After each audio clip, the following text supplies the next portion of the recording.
Yes! Oh yeah! Alrighty. What's up, everybody? Peter Gilmore here for another video right here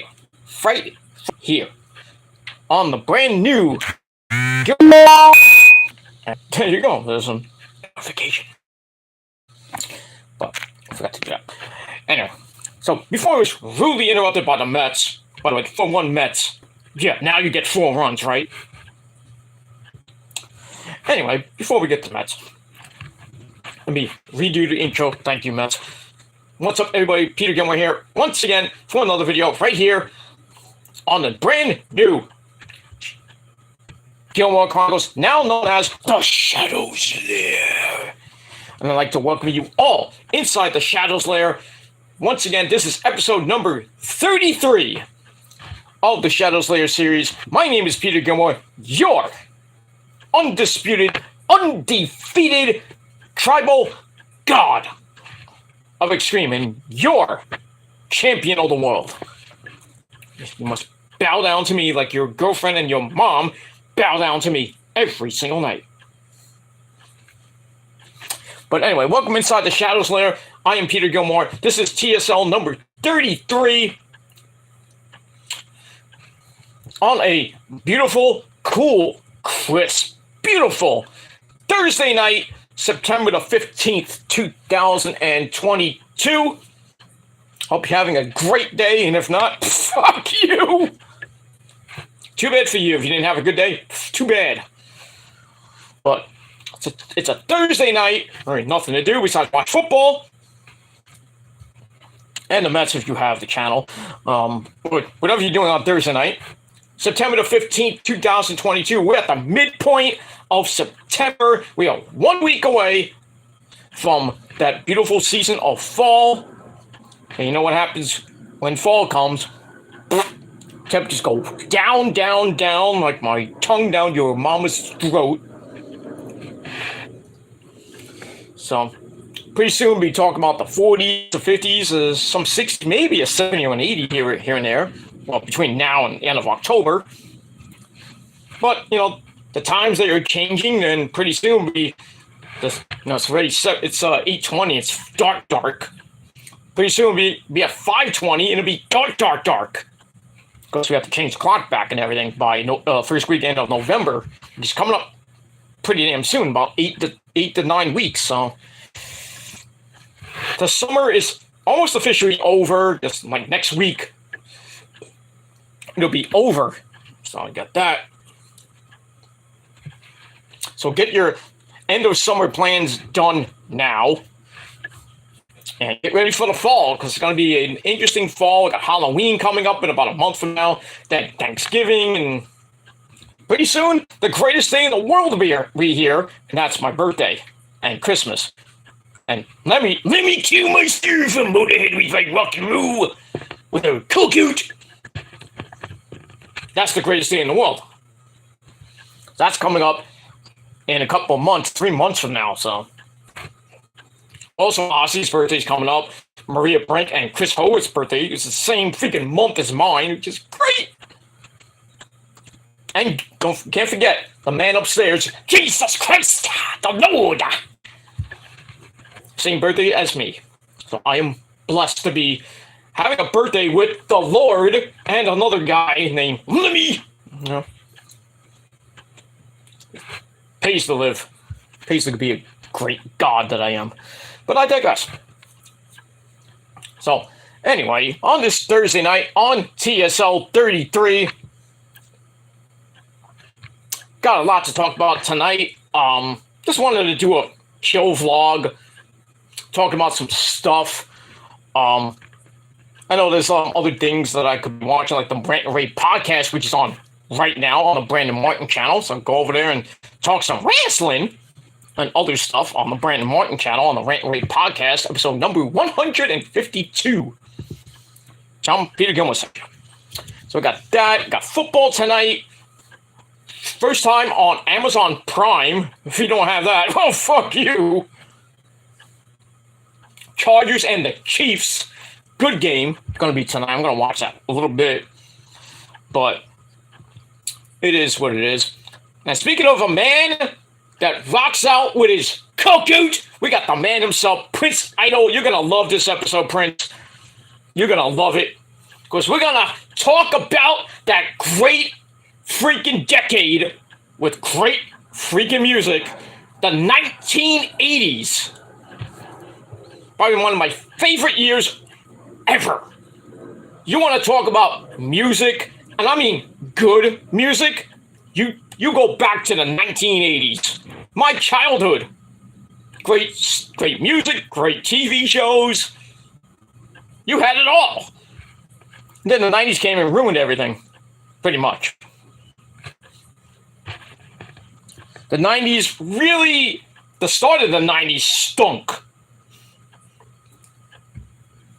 With the end of metal, the heavy metal, the glam metal basically killed metal. In some people's eyes, but it is, hair metal, glam metal.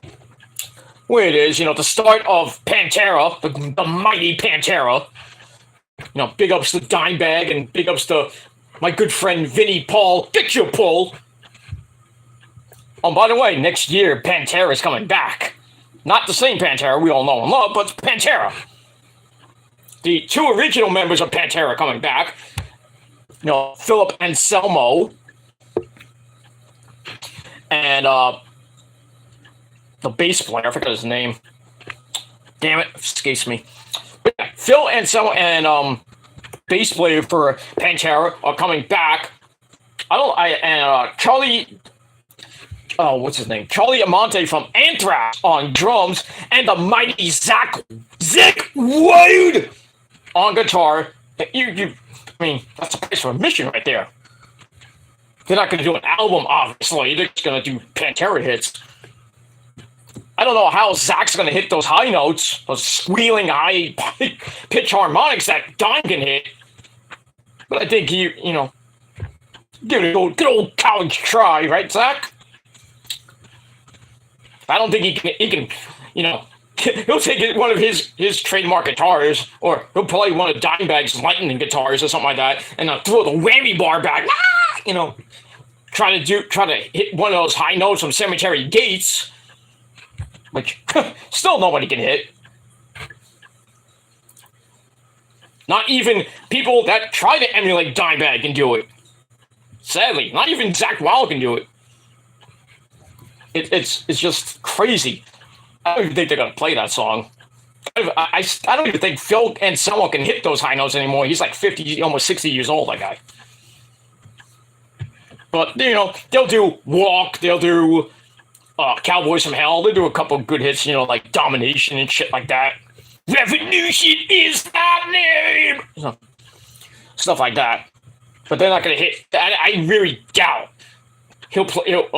they'll play Cemetery Gates. I don't even think that Phil Anselmo can hit those high notes anymore. I know they'll play I'm Broken, which they have played when Zakk Wylde was on tour a couple years ago with Phil Anselmo and his solo band, which were basically playing Pantera hits. At the end of the show, when Zakk was, the headliner at Black Label Society, Phil would come out and play I'm Broken with Zakk on lead, of course, and then the rest of Black Label Society playing it. And you just look it up on YouTube. Great shit. And also, people don't know this, In This Moment covered I'm Broken. And if you don't think they did, go YouTube it. It is amazing. Not all of In This Moment, it's just Maria, Chris, and then drummer Jeff Fab. And then they had a side interview after, Jeff's like, how does he play that? God damn it! Come on, Jeff, you didn't practice? Jeff Fab still hates me for some odd reason. I don't know why. No, he doesn't hate me, He's a good man, Jeff Fab. Now plays in with Zakk Wylde, is one of his childhood heroes. You can't beat that. You go from being one of the greatest band in the world In This Moment, and you go and be with Blake Blunzell and the guy from what's his name? Not Adam Durbin. What's his name? I can't think of his name, but the guy that was on American Idol, and then after that fizzled out, Zach Wild picked up Jeff Fab, and Jeff Fab's been on the last few Black Label Society albums. I mean, how cool is that? I like to have that gig. That's just me. So, but I remember back in the days when Jeff was in this moment and meeting him at meet and greets, he'd be like, "Ah, it's you." I'm like, "What did I do?" And Marie's like, "What did he do, Jeff? What did he do? Leave him alone." I'm like, "Listen to the woman. Listen to the woman, Jeff."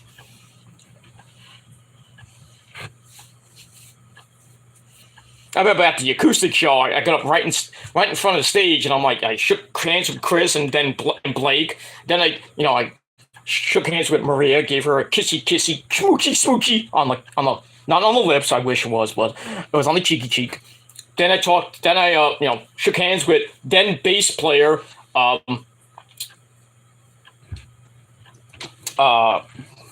it, I'm missing his name. God damn it, Jesse Landry.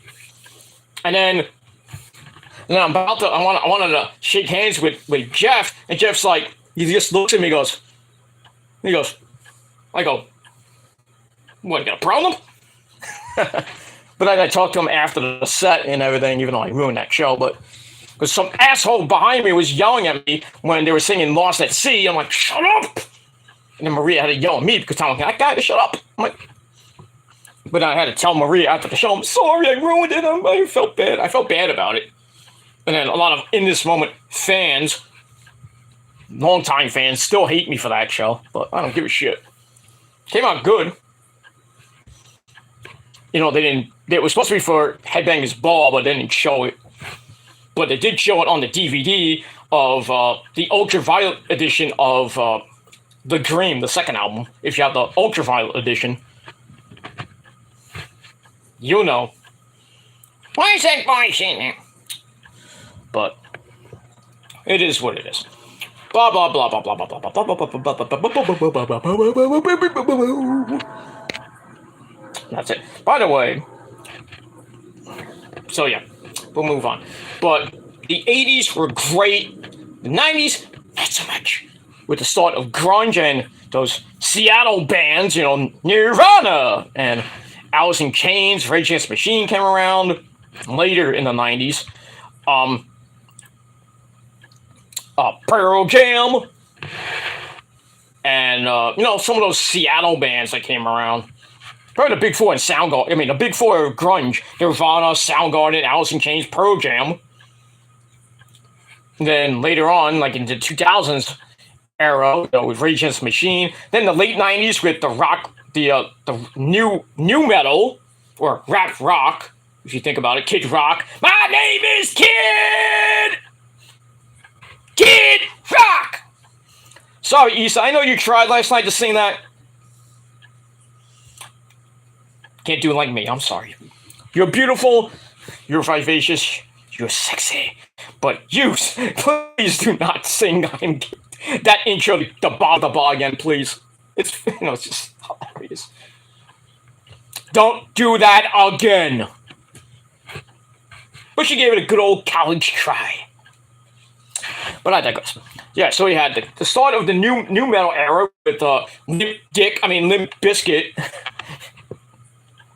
If you listen to Limp Bizkit, you probably have a limp dick. That's why you need Blue Chew.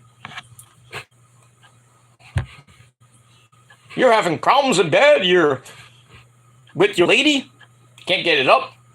Chew your Blue Chew. Sponsored by The Prophecy. Thank you. But I digress. Now Prince is gonna laugh at that. Good Lord. You started that, damn it. But I digress. So yeah, they had the 90s with Kid Rock. Limp Bizkit came around, Creed, Nickelback. So many other bands in the 90s that came around. I don't forget. Linkin Park. Can't forget Linkin Park. Big ups to Chester Bennington, you great man. and all that. Then the 2000s came, the rebirth of the new age of British heavy metal, or the new wobble. So you had that, and you had new bands coming around the corner, like Spine Shank. By the way, they worked for Roadrunner, my old stomping grounds. You got Spine Shank, Sepultura, well, even though they were an late 80s, 90s band. The new version of Sepultura came around. Not the the end of the Max Cavalera era, going into Soulfly, which also were on Roadrunner. They're not there anymore. In this moment, used to be on Roadrunner for like a brief period, like one album, that's it. But now Motionless in White is on Roadrunner. Slipknot was on Roadrunner for a long time. Very long time. They're out now. They're done with Roadrunner. I don't blame them. But, I mean, Roadrunner is still a good metal, hard rock record company, record label. I still know some of the people there, but I don't work for them no more. I work for somebody better. Sorry. I love you guys and girls, but, I went to somebody better with more pay. More pay. But I digress. But yeah, Motionless in White is now on Roadrunner. A few years too late there, dudes. And Slipknot was there, Stone Sour were there. They're not there anymore. Earth Crisis. I'm naming like random bands, that used to be there. In the 2000s, Lamb of God came around. In This Moment came out in 2005. During the MySpace, Kenny! MySpace, are you kidding me? That was the rebirth of, not the birth or the rebirth per se, but the birth of the MySpace bands, like, In This Moment, like my good friends, Louis and Francesco, December's Fall. And some other bands that came from the MySpace era, which weren't that well known. Even though even my good friend Lonnie, not that Lonnie, fuck that guy, by the way. Not my good friend Lonnie and Z Paul of Dirty Mother Nation. Well, it used to be called Dirty Mother Nation. It's still the Dirty Mothers, but they don't play them anymore. They did a couple of reunion shows back a couple of years ago, but they don't play that much anymore. But Lonnie's got kids. He plays once in a while by himself. Not like that. And Z Paul has a Black Label Society tribute band called Exact, which is great. Still needs to come to Brooklyn again, but I digress. So yeah, you had that, and then in the go through the 2000s with just amazing bands, some amazing bands, and then in between that crap, that stuff, were the mumble rappers. And now it's basically, if you go to 2022, there's like a humongous smorgasbord of different genres. You got your pop, you got your rap, good rap, like Megan Thee Stallion and R&B. You got Eminem here and there. But the good rap, then you got the pop, you got the R&B, stuff like that. But you go to rock and roll, there is so many bands, and you can't even tell which one is a rock band, or a hard rock band, or a metal band, or a new metal band. There's so many different variations, different genres. You don't even know what the hell, you're listening to. You look like a band like The Who, not that Who, not the Roger Daltrey Who, and Pete Townsend Who. I'm talking about the Mongolian version of The Who. The Who, H-U, the Mongolian growl. I can't even do it. The ones that redid Sad But True. Great cover, by the way. They got a new album out, too.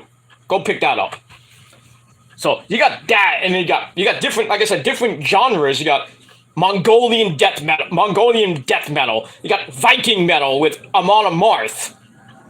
You got German metal with Rammstein. Or Rammstein. Du hast mich. You know, you got those bands, Motionless in White, the new metal stuff. In this moment is a cross between new metal and industrial metal, because in the new, the way they play now is basically a mix of industrial metal and new metal. You can't really classify In This Moment as a metal band. They are a metal band, but they have the elements of new metal and now industrial electronic metal, which I hate. I mean, there's nothing wrong with it, but, ever since after Black Widow, I mean, I love Black Widow. I'm not a big fan of Ritual, not a big fan of the stripped down versions and shit like that. They stripped down, not much guitars. Because I love to hear, the mighty Chris Howarth and the mighty Randy Weitzel playing those electric twangers and stuff like that. And I gotta hear some drums. I gotta hear Ken Dimo play those skins, Come on now. But I wasn't a big fan of Ritual. Then the new album, not the new album, but the last studio album, Mother, was great, even though I hated the cover version of We Will Rock You. I mean, it's good, but not great. It's just with Maria and Taylor, what's her name? Taylor from The Pretty Reckless. And then you got the beautiful, vivacious, screaming machine herself. That's Lizzie Hale of Hailstrom. And then you got Joe Cotella, Maria's boy toy, from Dead, D-E-D, by the way. Doing Hunting Ground. And then Maria, in turn, did a great cover of Love Song by The Cure. Not the 311 version, which sucks! I hate 311's version of Love Song. It is horrible. It sounds like a pop version. It sounds like the same version, but it's like more poppy. I'm like, no, why did you do this cover? Why? I mean, if you haven't heard Love Song by Dead, D-E-D, with Maria and Joe Cotella singing, it's just amazing the way they bounce off each other with screaming. It's like, damn, they probably recorded the song and then fucked after. Nope, sorry, I didn't mean that, but, they have great chemistry, those two.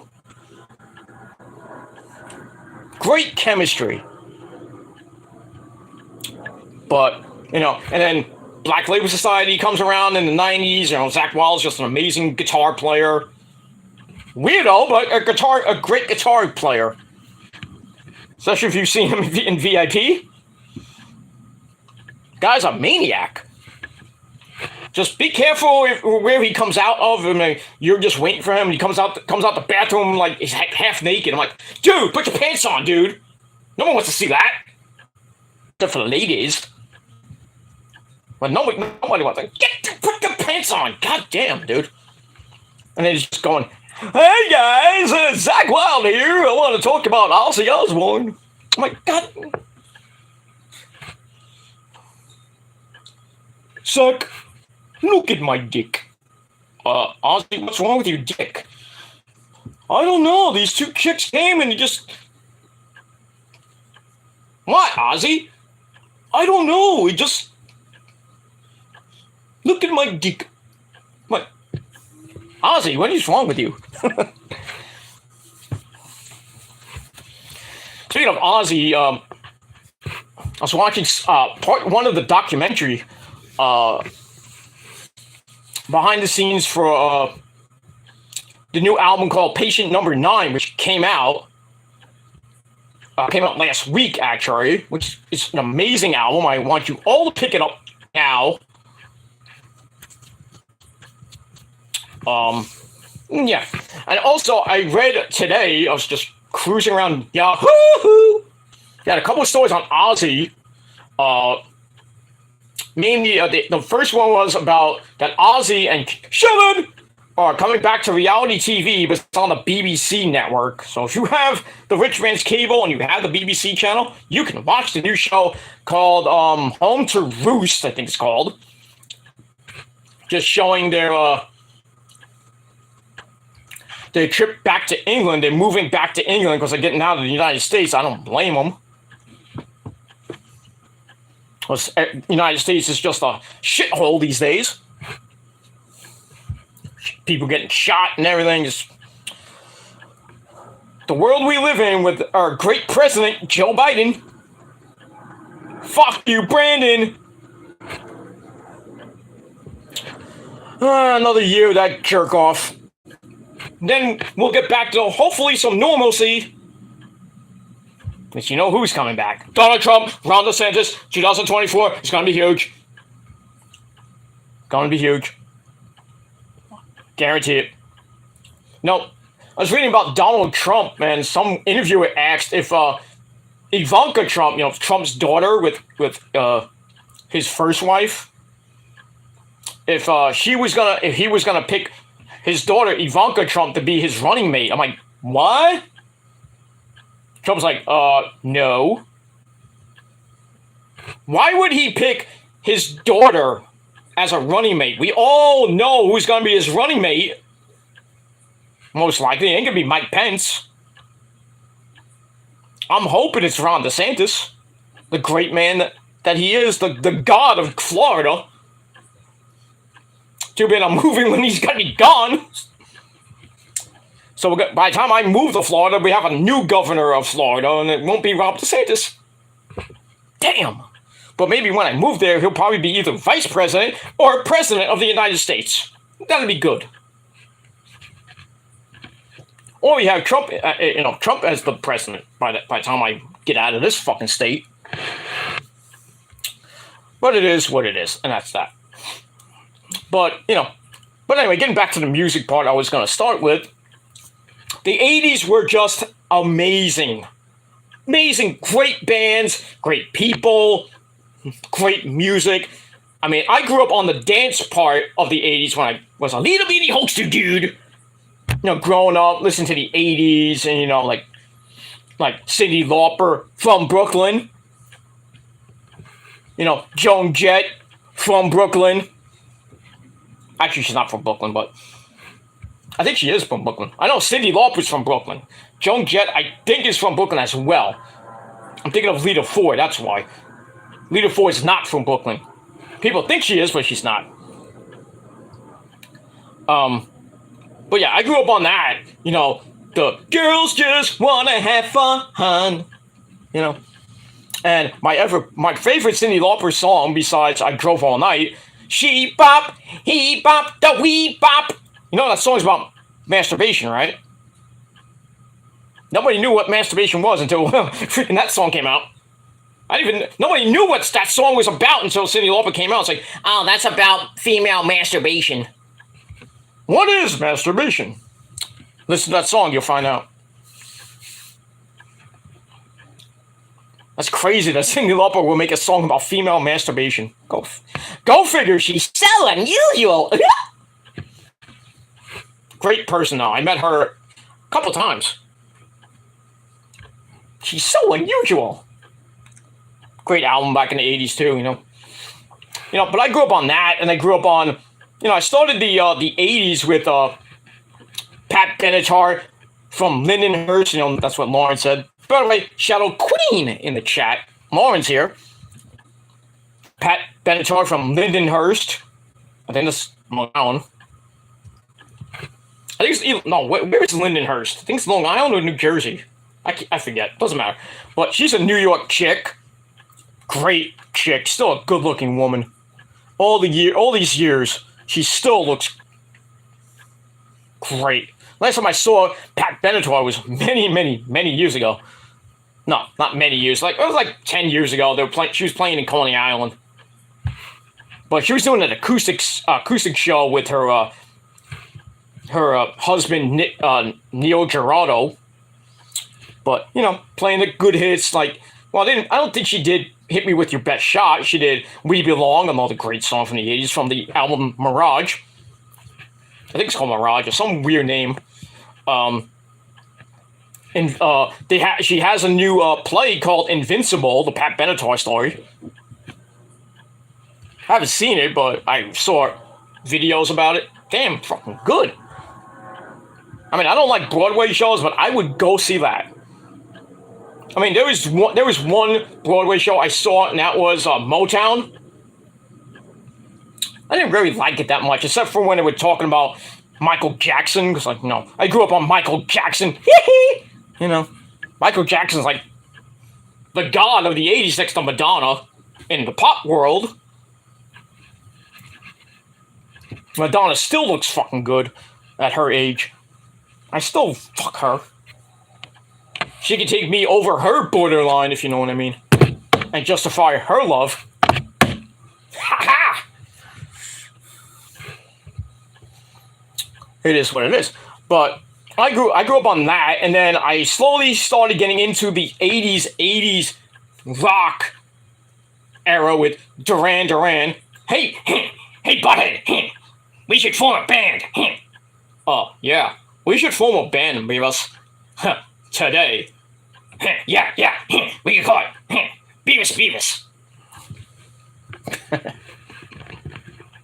Yeah, I grew up on Duran Duran, you know, the first couple albums, you know, The Reflex, and She's Just Hungry Like the Wolf. You know, good shit. Tears for Fears came out. Great fucking band. I love Tears for Fears. My mom loves Tears for Fears. That is weird. That is weird if your mom likes stuff from the 80s too. Not 82, but 80s. You know, she hears like, my mom, every time I play, you know, the radio comes on, we're playing the radio at my mom's house, sometimes she puts on the radio, and God forbid if Tears for Fears, like Everybody Wants to Rule the World comes on, she's like, oh, I love that song. I'm like, you're old, Mom. You know that song. Oh, yeah. But Tears for Fears is a great band. I love Tears for Fears. New album is great. The Tipping Point. Go buy it. You know, other great bands. Pink fucking Floyd. Come on. You know, the David Gilmour era of Pink Floyd when it came out in 86 with Momentary Lapse of Reason, which brought Pink Floyd back from basically the dead. After Roger Waters and David Gilmour had that spat in 83 with that horrible album called The Final Cut. That's a horrible Pink Floyd album. I don't care what anybody says. And then Roger Waters got fired. Spanish archered his ass out. And then David Gilmour and him fought over the name. David Gilmour thankfully won that. And then made a couple good albums. You know, Momentary Lapse of Reason, Delicate Sound of Thunder, then Pulse. And then basically that was the last studio album until The Endless River. But other great bands, you know, during the 80s, Bon Jovi, Bon Jovi, or as I call it, Bon Jovi. The good version of Bon Jovi, not the 2022 version of Bon Jovi, which basically freaking John Bon Jovi can't sing. And really, it's the 40th anniversary of Bon Jovi, and why isn't Richie Sambora being called? I don't care how much fucking shit that's going on between John Bon Jovi and Richie Sambora. That's why they kicked him out a few years ago. It's the 40th anniversary. Let him do a one show. Call him up, say, hey, Richie, you know, I'm sorry about all the shit that happened a few years ago. We kicked you out. But, you know, it's the 40th anniversary. The fans want you back. Why don't you come back for one night? And Richie's like, fuck one night. One night! No. Let Richie do the whole entire 40th anniversary tour. What do you got to lose? Maybe you'll reconcile. Maybe there'll be a new Bon Jovi album with Richie on it. I don't know. Oh, then you had Def Leppard, a great fucking band from Sheffield, England. Love Def Leppard. Religiously, I love Def Leppard. You know, all those 80s bands like Cinderella, Rat, Winger. We all know Winger, right? Right there, Prince. We all know Winger. Or, anybody else is watching. Winger. She's only 17, but she's 33. Van Halen, the remnants of Van Halen, the David Lee Roth version of Van Halen. Boozy, boozy, boozy, bop. Boozy, bop. Blue, blue, diamond, David Lee Roth. I ain't got nobody. And then later in 86, the Van Hagar years, Sammy Hagar! My favorite version of Van Halen. I don't care what anybody says. I love Sammy Hagar in Van Halen. And then him and Eddie Van Halen, a great man. God rest your mighty soul. You playing that electric twanger up in heaven with, Dimebag and Randy Rhoads. Blah, blah, blah, blah, blah, blah, blah, blah. Then they kicked him out. And then Sammy just did his solo stuff with them, which is great. Sammy and his new band, The Circle, with Michael Anthony, his old running mate, and Jason Bonham. They got a new album out. What else is new? Sammy Hagar is 70 some odd years old, still kicking ass and still hitting those high notes. Same thing with Ozzy. Ozzy from the 80s. I can't forget that. Aerosmith. With the start of the rap rock era with Run DMC and Walk This Way. I can't sing. Sorry, I'm gonna probably scare my neighbors now. Slayer, fucking Slayer. Then you go into the metal realm, and then you have to start with who else do you start with in the 80s metal era? If you say Slayer, I'm gonna kick you in the nuts. But you start off with the thrash era, Metallica, right there, James, yeah, Metallica, Exodus, Anthrax, the Big Four, Megadeth. And they got those weird, obscure bands that came out from the 80s, like Flock of Seagulls, Aha, INXS. I love INXS. Come on. I need you tonight, because I'm not sleeping. Big ups to Michael Hutchence. Another great man. Died too soon. I think because the fame got to him. The same thing with, what's his name? Kurt Cobain. The fame caught up to him, blew his brains out. What could have been if Kurt Cobain did not die? You think there would be a new metal era? Probably not. We probably could have saw something like Kurt Cobain and Metallica do a duet or something like that. That would be weird, but okay. You probably wouldn't hear Limp Bizkit or Nickelback. There would probably be Creed. Or bands like Alter Bridge or some other bands like that, but still. But I grew up on the 80s. I love the 80s. I love the metal era. I love the heavy metal era. The hair metal era. I love Poison. Who doesn't love Poison? Motley Crue. Enough's Enough. A very underrated band. Enough's Enough. Danger. Warrant. Lauren mentioned Warrant. The Janie Lane version of Warrant, another great lead singer. Motley Crue, Tesla. Even though I only like two songs from Tesla. Mr. Big, in the late, right around 90, Faith No More. So many great 80s bands. And here's one, I listened to them today. I just put on YouTube. It's hey, let's put on. I haven't heard this song in couple songs in years. Remember Nelson? Nelson. Those country boys. Quiet Riot. There you go. Another great band, Quiet Riot. Big ups to Randy Rhoads. Frankie Banali, a great man who banging those skins with Neil Peart.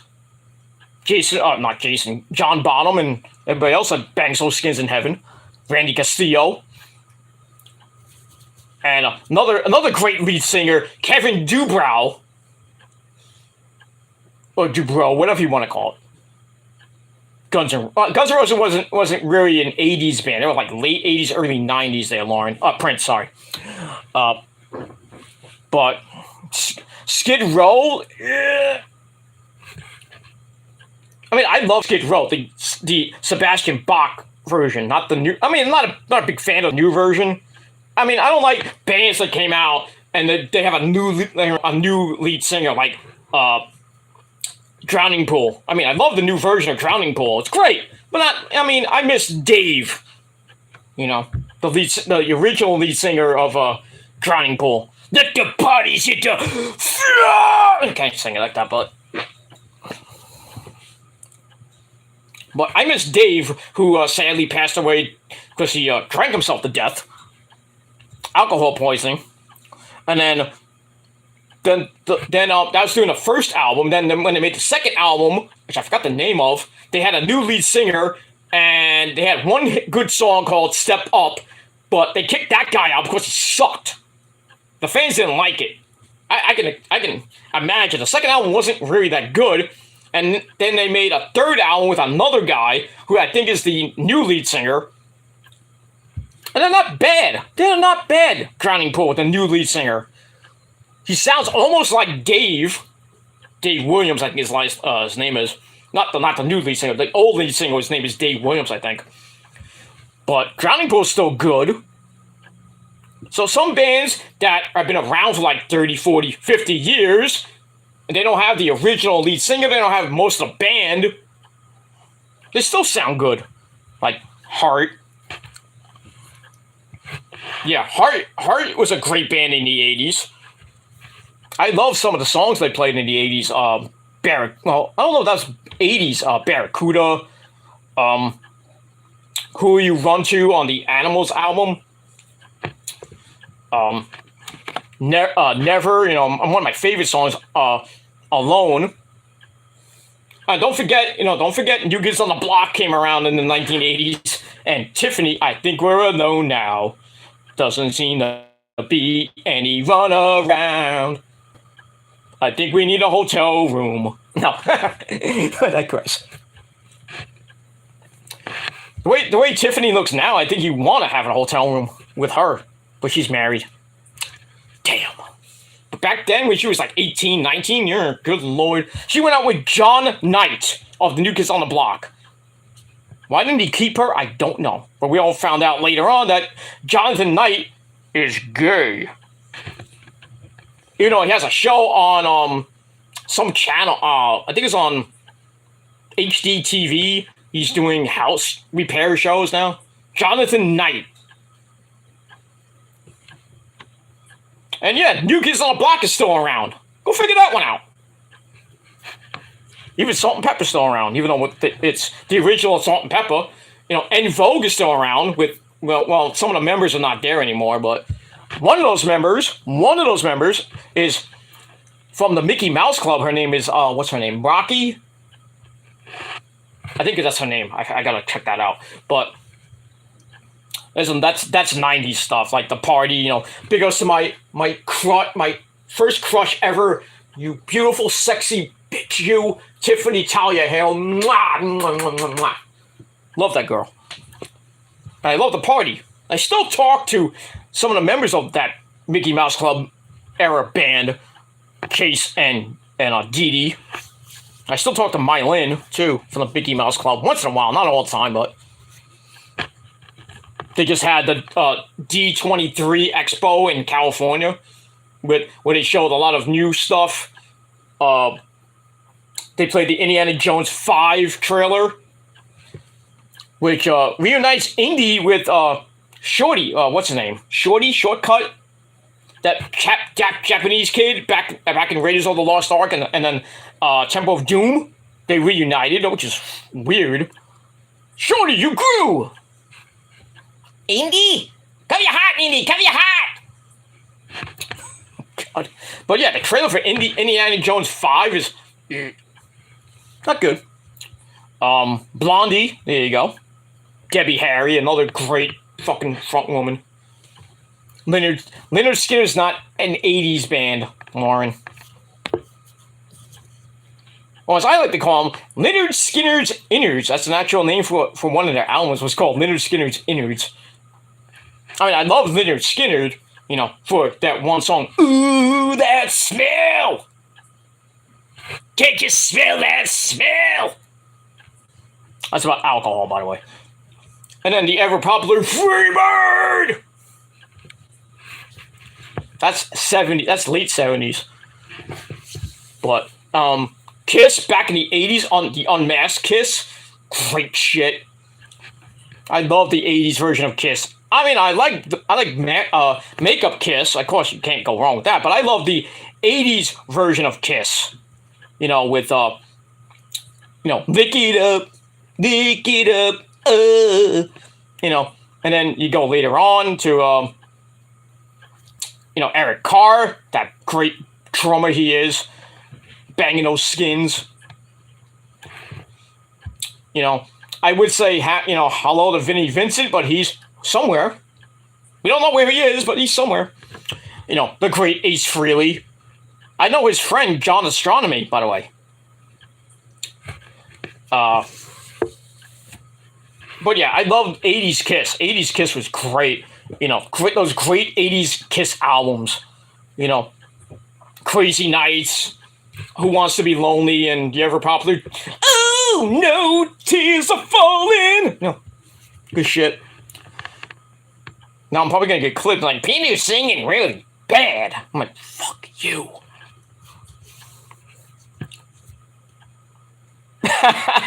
There you go. But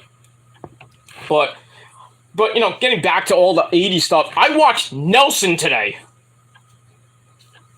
I was like, man, let's just throw on some Nelson. I miss Nelson. Why not? So I was looking at stuff from the first album. They had like 2 good albums, and then they said they had a 30-year career. Obviously. But 2 albums basically, but they have a new greatest hits album.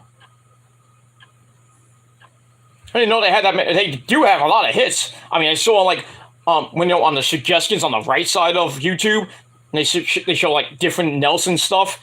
I'm like, damn, they had some other songs. I gotta listen to this. But there's only there's 3 songs on I think the first album that we all know and love. After the Rain, a great fucking song. I could play that song in its entirety perfectly. Almost perfect. Well, I would say 95% perfectly. Even the solos, I should say. The original solo and the end solo. Which is great. That's a great song. After the Rain is just a great song. Really speaks to me a lot.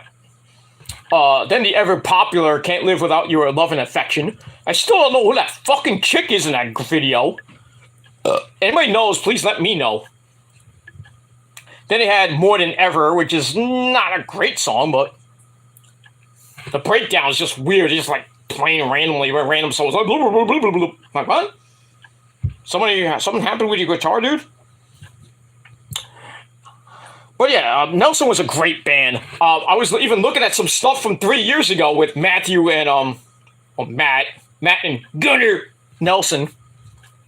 They still look basically the same, but their hair is shorter. And they're like older, and they're got to be in their 50s, early 60s at least. But they still sound great. But yeah, they got a greatest hits album out called I don't know if it's out now or it's coming out, because I saw a thing on Yahoo Entertainment. 1 hour interview with them talking about their new album called Greatest Hits and Near Misses, which I don't know if it's out now or it's gonna be out. I'm getting it. I'm gonna get it. I like Nelson. I saw a live video of After the Rain from 3 years ago, and they were doing the introduction to playing the song, and then Gunnar Nelson says, "We're not Hanson, we're Nelson." I was like, holy shit. They're the better twins. Well, Nelson is like Creole, but fuck Hanson, I'm sorry. We're not Hanson, we're Nelson. Fuck Hanson.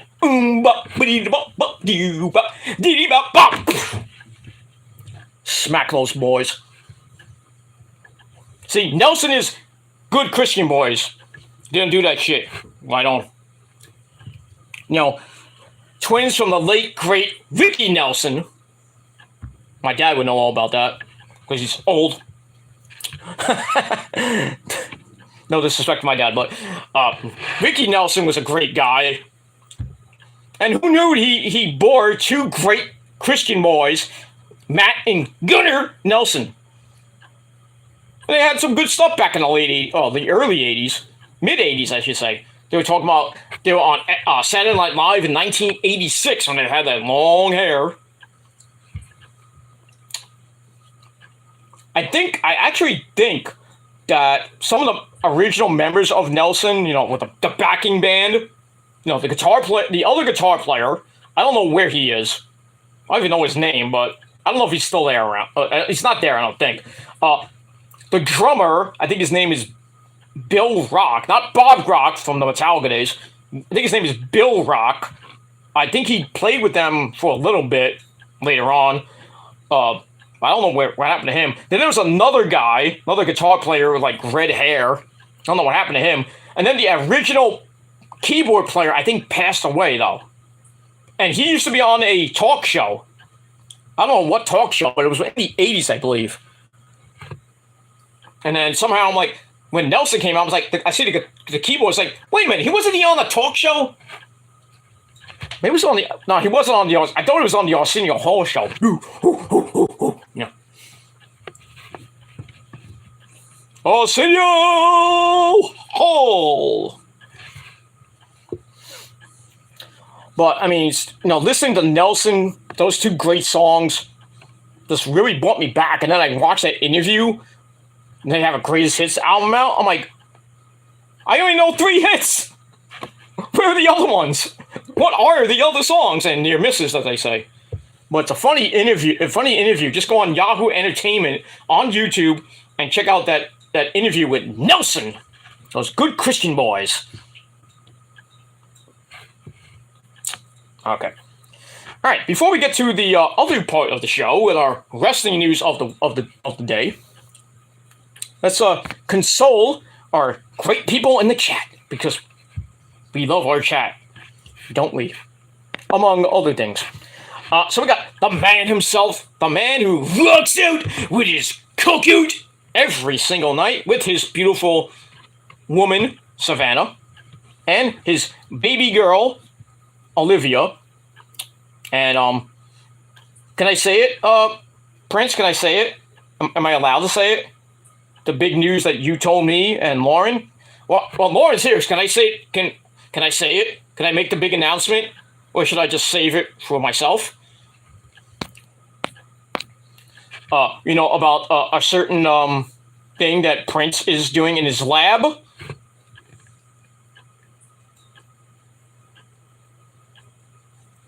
Can I give the announcement that a big announcement regarding myself?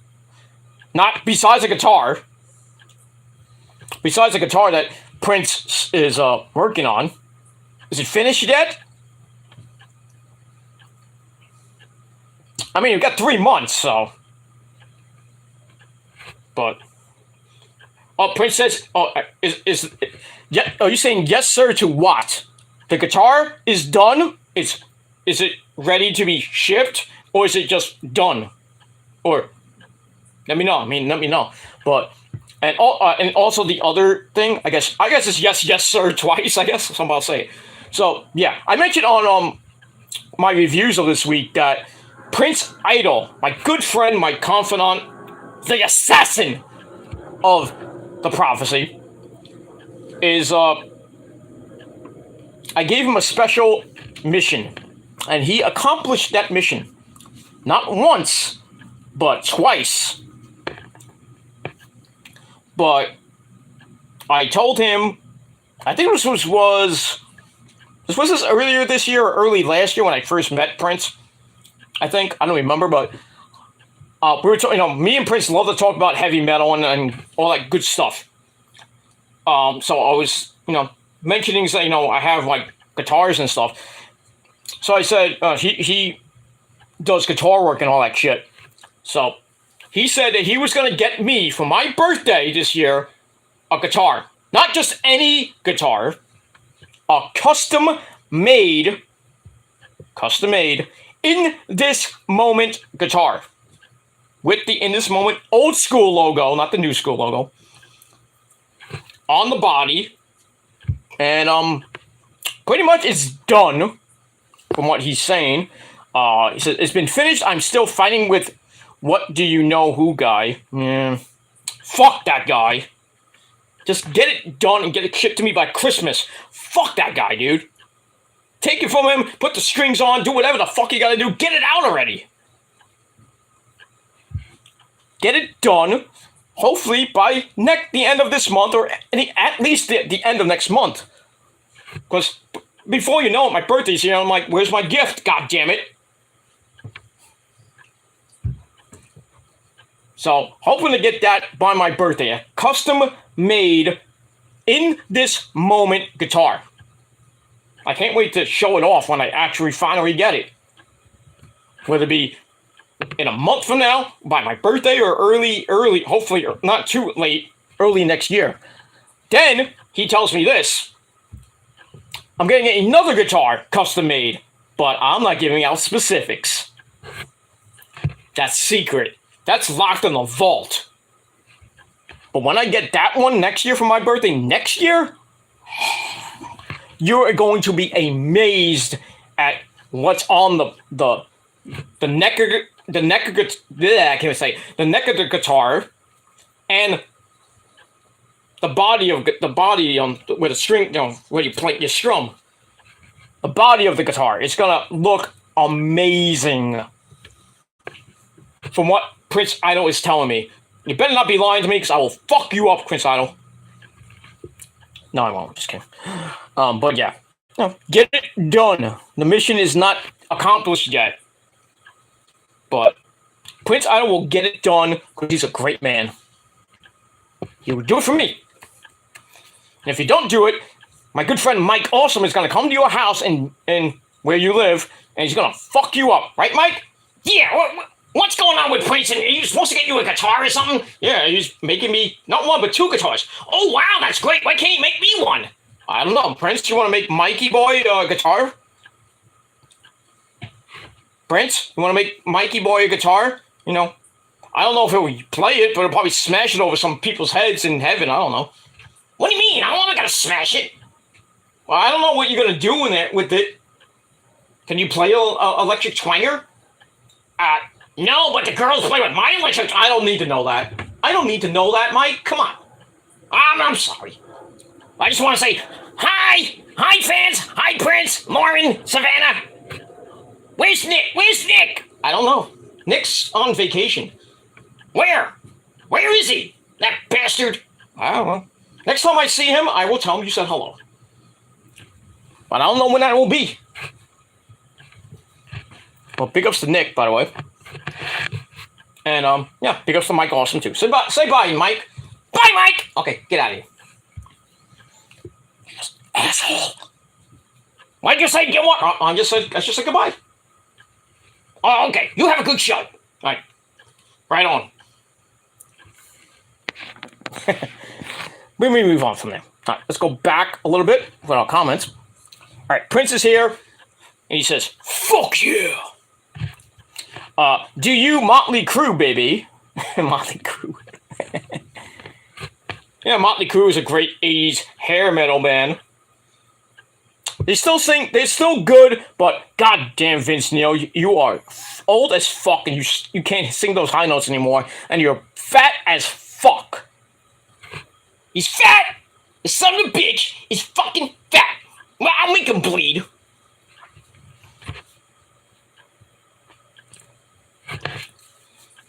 But still, I like Motley Crue. By the way, new shirt. By the way, do you like my Call of Duty shirt? Got that from Rose's niece and her husband, by the way. That's why it says Call of Duty Black Ops, by the way. Not that I play that shit, but Rose's niece and her husband gave me the shirt. What do you expect? Free stuff. I don't play those type of games. I play Final Fantasy and Resident Evil. Yeah, I was actually watching Adam Cole, baby, on his YouTube channel. He had a 40-minute video about playing. That was like highlights of him playing Resident Evil 5.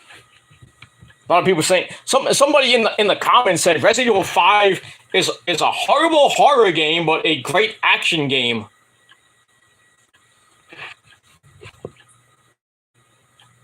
Okay, so I left the comment saying, well, it's better than Resident Evil 6. That should not have been made. Resident Evil 6 fucking sucks. So bad. That is the worst fucking Resident Evil in the history of Resident Evil games. Horrible. All it is basically a co-op game, which later led to Resident Evil. What's the name of it? There's two of them. Not Outbreak. Revelations 1 and 2. Though I like 2 better than 1. But yeah, Resident Evil 6. I mean, you can get it if you want to be a Resident Evil mark if you want, but that game is boring and stupid and hard as fuck too. They give you a lot of ammo, which is good, but just the gameplay is just horrible. The plot is horrible. The storyline is horrible too. But at least they made up for it with Resident Evil 7 and 8. And pretty soon they're coming out with Resident Evil 9. But first, Resident Evil 4 remastered on the PS5, which sucks. And I still got a damn PS5. Anybody want to donate a PS5 to me?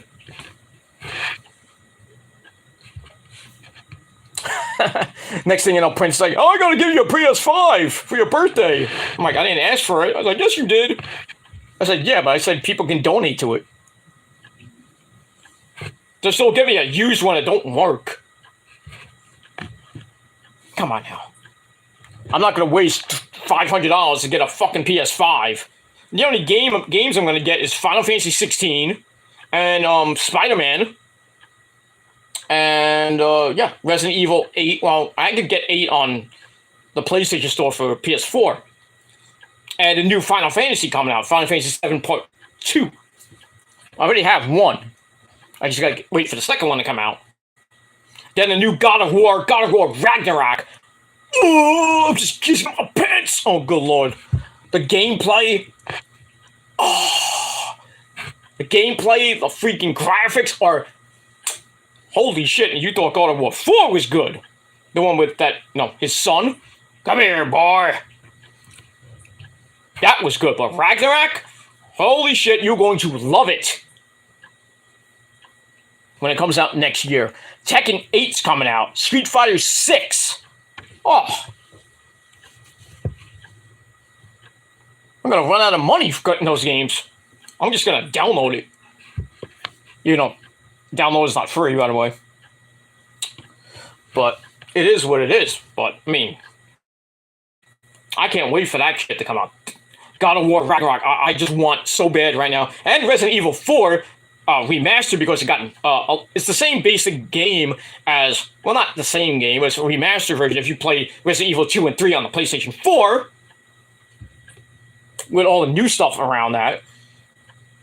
But when you get to Resident Evil 4 remastered, they got some new stuff that was not in the original game. Like 2 and 3 were. The same basic thing. So it's just... They even shouldn't call it remastered. Should call it just Resident Evil 4 Part 2. And then hopefully they'll remaster 5. And then after that, well, don't remaster 6. Just fuck 6. 7 and 8 were great. They are going to make Resident Evil 9 probably way after Resident Evil 4 remaster comes out next year. So I would think if they do make Resident Evil 9, which I think they will, probably won't come out until 2024.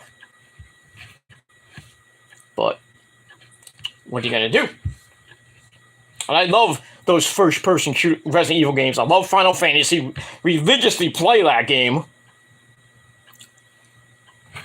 My favorite Final Fantasy in the series is, get ready for it, and if you think it's 4, fuck you, it's not. is number 6. I love number 6. Because probably one of the best villains in that series, Kefka. Ready, Kefka? Kefka can kick Sephiroth's ass in God mode. I'll tell you that's a fact. Kefka can kick Sephiroth's ass in both final forms. Kefka's final form against God mode Sephiroth. Who wins that? Kefka. And then you have Ultimecia just saying like, "What about me? Fuck you, bitch. You stunk in Final Fantasy VIII." And then the final boss in Final Fantasy IX, well, not the final boss, the semi-final boss. What was his name? I can't think of his name. I think it's Genji or something like that. You know what I'm talking about. If you played Final Fantasy IX, which is my second favorite of the series, then 4, and then 10. Don't talk to me about 12. 12 is good, but it's way too long. Same as 15. 15 is my number 4 in the series. I love it, but it's way too fucking long to get 100% everything. Same thing with 12. Why did they make that like 30, so fucking long to get 100% of completion?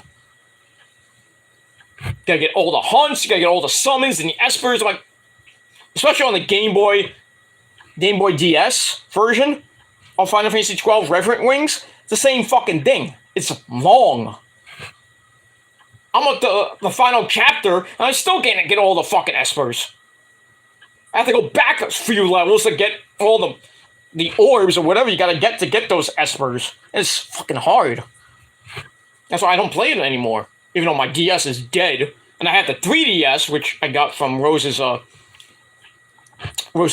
sister, but for some odd reason I can't find the charger. And the only game I got for the 3DS is Super Mario 2. I'm not a big Nintendo guy anymore. After when PlayStation came around, I was like, throw my Nintendo out. I still have the original Nintendo with the games, by the way. I'm trying to sell it, but does anybody really want the original Nintendo 16-bit? I mean, for nostalgia reasons, yeah. For collector's reasons, yeah. And games, I would probably sell it for a couple $100. That's it. Not much. And some of the games are broken anyway, so. Especially my Zelda 2 Adventure of Link game. Remember when you had the cartridges and you put it in and they wouldn't load and you had to take it out? You had to blow in it or use a cotton swab and dust it and shit like that. That was annoying. That was annoying. And it still wouldn't work, so I took it out, smashed it to bits, and then it worked. I mean, the back of the cartridge to Legend of Zelda 2 is completely busted. It's like you can see inside with all the circuits and everything. And it still fucking works. I can play the entire game without it fucking up. But it is what it is. I still have the PlayStation 1. Like I tried to sell on Pinterest. Couldn't get anything on that. I had the PlayStation 2 here at Casa del Gilmore. I break it out every once in a while. I still have the PlayStation 3, which is in my closet, with the games. Same thing for PlayStation 2. I had the PlayStation 4 with the games, and I would love to get PlayStation 5, but then I gotta get rid of, certain, I might have to get rid of PlayStation 3 with the games because I can just download all the fucking games off the PlayStation Store on PlayStation 5. But what are you gonna do? But yeah, Prince is hopefully it's basically the new guitar that I'm getting is done. Just there's a problem with him and the guy that actually made the guitar. That schmuck. Wake up, dude! Get my guitar here, or Prince is gonna slap you with that guitar and then kick your ass. Hit you with a Gilmore cutter. Bang! Prince, do what you gotta do to get that thing to me before December. Do what you gotta do, brother. Accomplish the mission, and you will be handsomely rewarded. Not like that. We'll read that, guys. Okay, Motley Crew. Okay, we move on. Okay. Prince Idol says, VIP is open. We have a special guest coming through. Roll out the red carpet. Well, who is he? It's not Mikey. Who's the special guest? Did I miss it? Maybe I'll have to read the comments and well, I guess I'll miss it. Well, I'll look on. But anyway, we move on. Where are we here? The Shadow Queen is here. Lauren here. She says, Jello pudding pops. No, she says Jello. King Diamond, another great guy from the 80s. By the way, speaking of King Diamond, his old band, but Merciful Fate's coming to town pretty soon. I think in October with Testament. By the way, tonight was supposed to be. I was hoping to go to this concert tonight, but didn't have the funds and didn't have the time. So it was Seven Dust and Nonpoint at the Palladium in New York City. But and Seven Dust was playing Animosity, one of their big time album Animosity in full, which is great. But sadly, I'm here and not there. And Butcher Babies is going to be in town at somewhere in New York City as well. That's on Saturday, but can't go to that either. I'm just a busy guy, you know.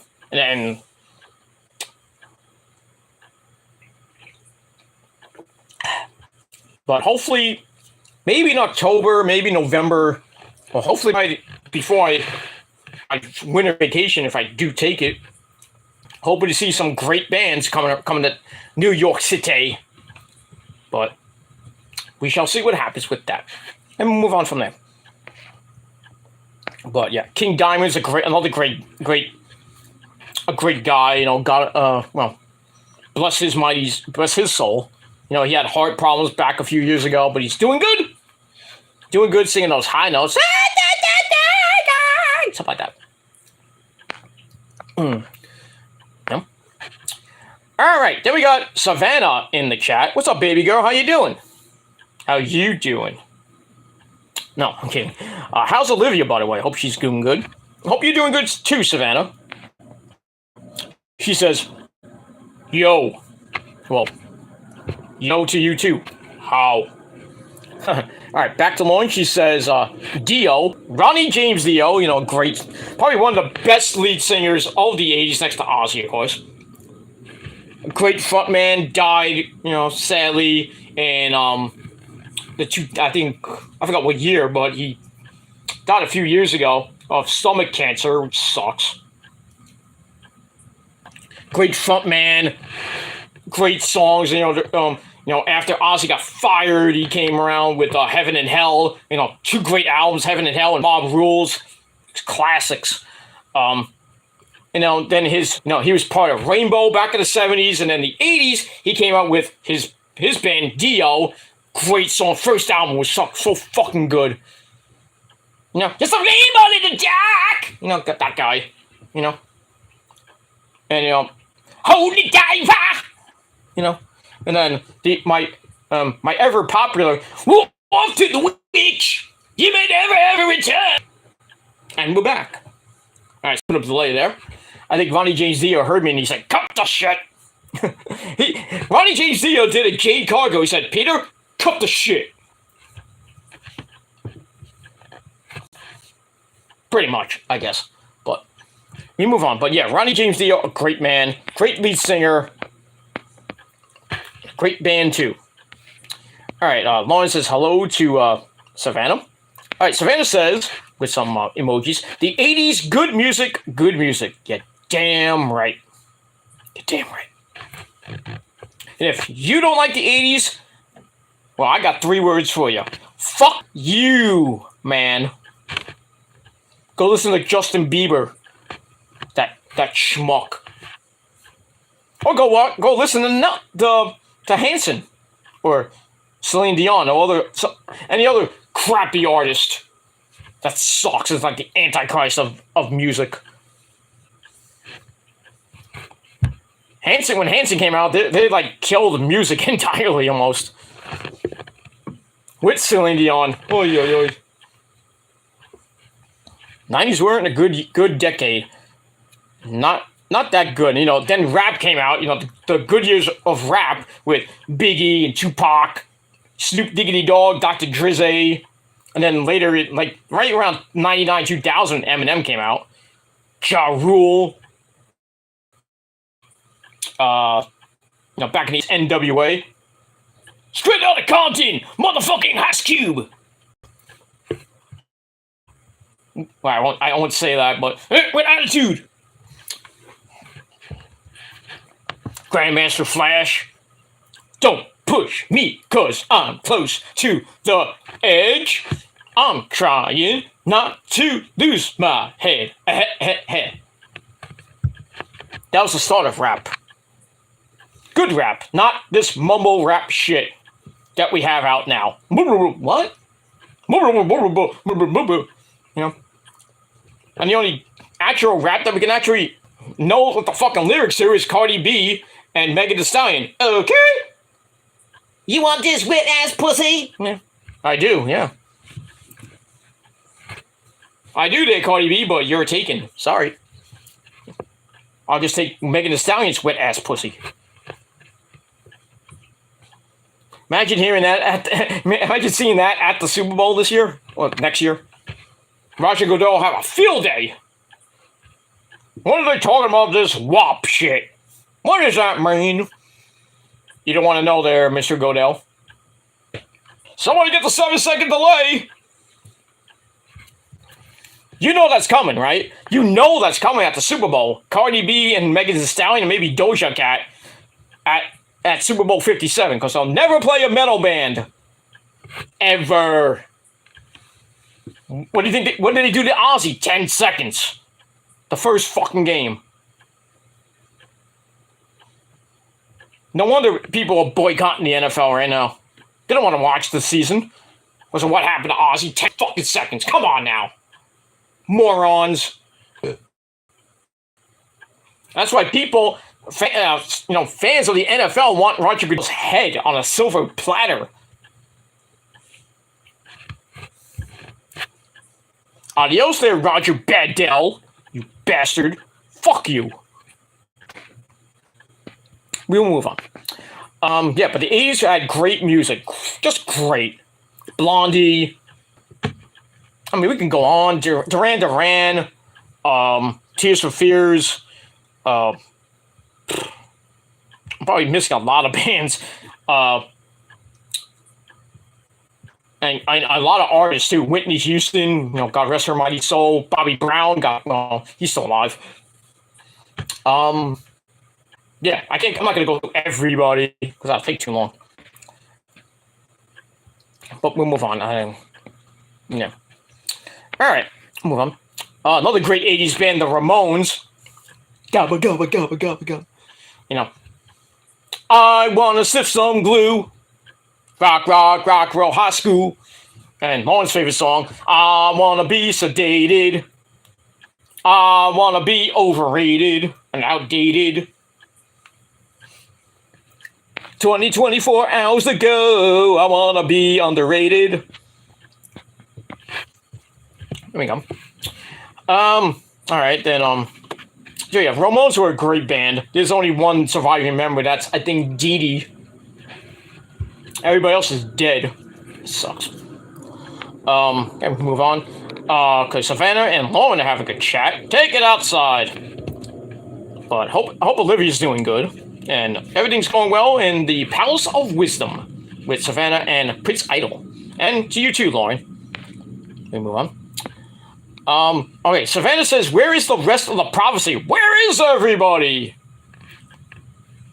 Well, they're still around. We got me. I mean, can't have the prophecy without me. So I made it. So we got Prince here. We got Lauren here. We got Savannah. Max Lethal was on my AEW review last night. As long as with Andre Cobile. Will rallies for rallies here and there. Alejandro Classic comes in every once in a while. Nick's doing his own thing. He's going solo, by the way. He's still in the group, but he's gone solo. You know, he's like one of those he's like one of those guys gets red hot. You know, it's like he's in a band and he's like the lead singer or the guitarist is like, oh, I'm so good, I'm gonna do a solo record. That's usually not that good, you know. But yeah, Nick's doing his own thing. But I will be seeing him probably at the end of October. But who knows with that, but yeah, Nick's doing good. He misses you all, of course. But yeah, we you know, the Discord server is still up, but I barely go on it these days. But if you want to talk to Nick, you want to talk to anybody else in the prophecy, Savannah, you can just hit us up on the Discord server.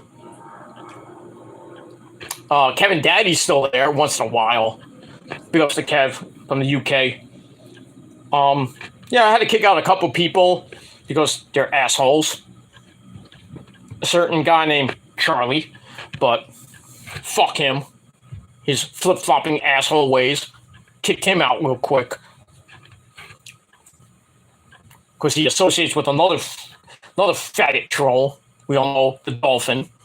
But who's basically gonna get his pretty soon. Karma, bitch, is coming. I told you that since last year. You think you tried to get that with me a few months ago? Revenge, bitch. Revenge. You're going to jail. But I digress on that. But yeah, everybody else in the prophecy is doing pretty damn good. But we're at pretty much almost 100%. Shane Fair is still hanging around. He says hi. Ryan Peterson is doing good. He says hi. And everybody else in the prophecy, Rosemary even says hello. You know, my demon princess, my demon bride, my demon assassin. She says hi all the time. She loves you guys. She doesn't know who you are, but she says hi. But yeah, the prophecy is doing good, and we are gonna go through the rest of 2022 and 2023. I proudly will say is going to be the year of the prophecy. We're going to be bigger. We're going to be stronger. Hopefully more subs. We've been getting subs here and there for most of this year. But we're going to get a whole ton more, I hope and I pray, going into 2023 and going forward as long as we want. Because we can't be stopped. Nobody, and I mean nobody, can stop the prophecy. Nobody. No matter how hard you try and whatever tricks and bullshit you try against any of us. You might knock us down, but we're gonna come back and we're gonna get revenge on your fucking asses. That's a promise. So sleep with one eye open, holding your pillow tight, like that great Metallica song, Enter Sandman. So watch your back. Just saying. All right, move on. All right, Lauren says, you mean potato, the potato Biden. Sleepy Joe, Sloppy Joe, Sloppy Joe, Sloppy Joe. Fuck Joe Biden. I can't wait till he's gone. Take him out and get that bitch Kamala Harris out too. Fuck her and fuck him too. And fuck Nancy Pelosi too. Well, she's gone after this year. Oh yeah, it's true. From what Chuck Schumer's been saying, the Democrats are going to be out. Like my good buddy Buff Egan would say, out, get out. Or if you're a metal guy, Spanish Archer. I'm not talking about Damian Priest. Get him out of here. Get these Democrats, get them out of here. Get them the fuck out. They're really ruining the country. Get them out. Bring back some people that care about this goddamn country. America. Like I said, you know, this year's governor and I think Senate. So, if you're in New York State, Kathy Hochul's running is running for re-election. She most likely will win. I personally don't give two shits about her. Don't give two shits. But the only good thing I think she did was lift the mask mandate on buses and trains and Ubers and shit like that. That's nice and dandy, but still, people are still wearing their mask anyway. So what's the point? I wear my mask when I get on the bus because, I don't want to get yelled at. I'm like, oh, put on the mask.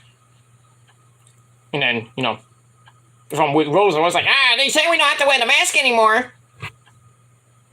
Then she starts a fight with the bus driver. I'm like, sit the fuck down on the bus. Get on the bus. Shut up. I gotta go somewhere. Don't need a fucking argument. And the bus doesn't move. Shut the fuck up.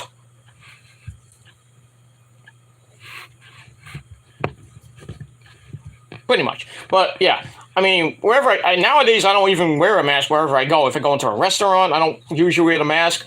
If I go to the ballpark, I go in wearing the mask, but I take it right off just to be safe. But yeah, so the mask mandates, we don't need a mask anymore. So maybe the pandemic is ending, but still there's COVID around.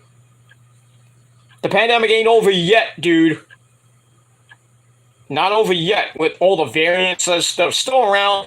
We got the polio vaccine coming out. It's weird shit talking about that. We don't even hear about COVID anymore. People still get sick.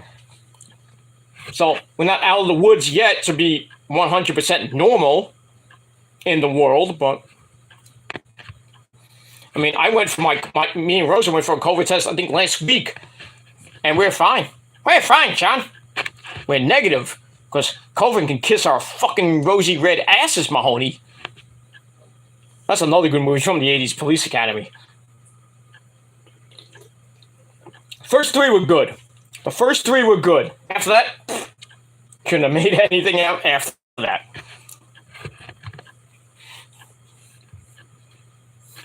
You can kiss my rosy red ass, Mahoney.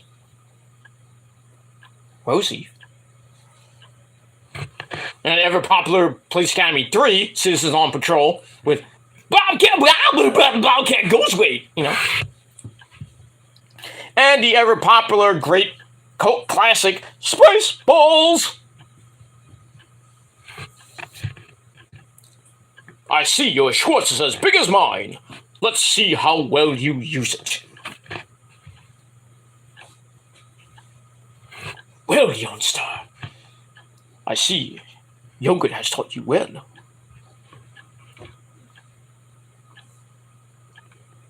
Put her there. Oh, you fell for that too? How can you fall for the oldest trick in the book? What's with you, man? Oh, you fell for that one too? You idiot! Pizza the Hut.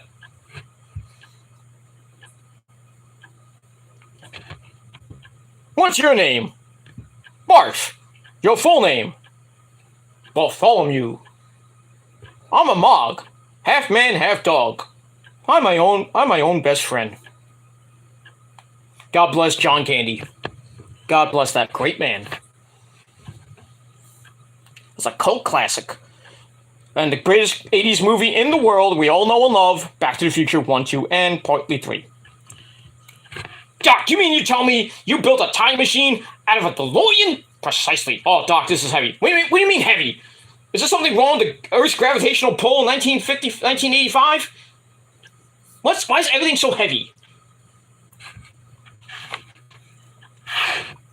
I wonder if Chester Bennington thought of that line. Remember that song, Heavy?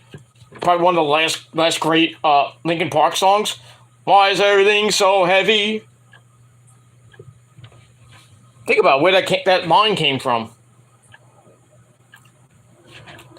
Not true, but Back to the Future is probably the greatest 80s movie ever.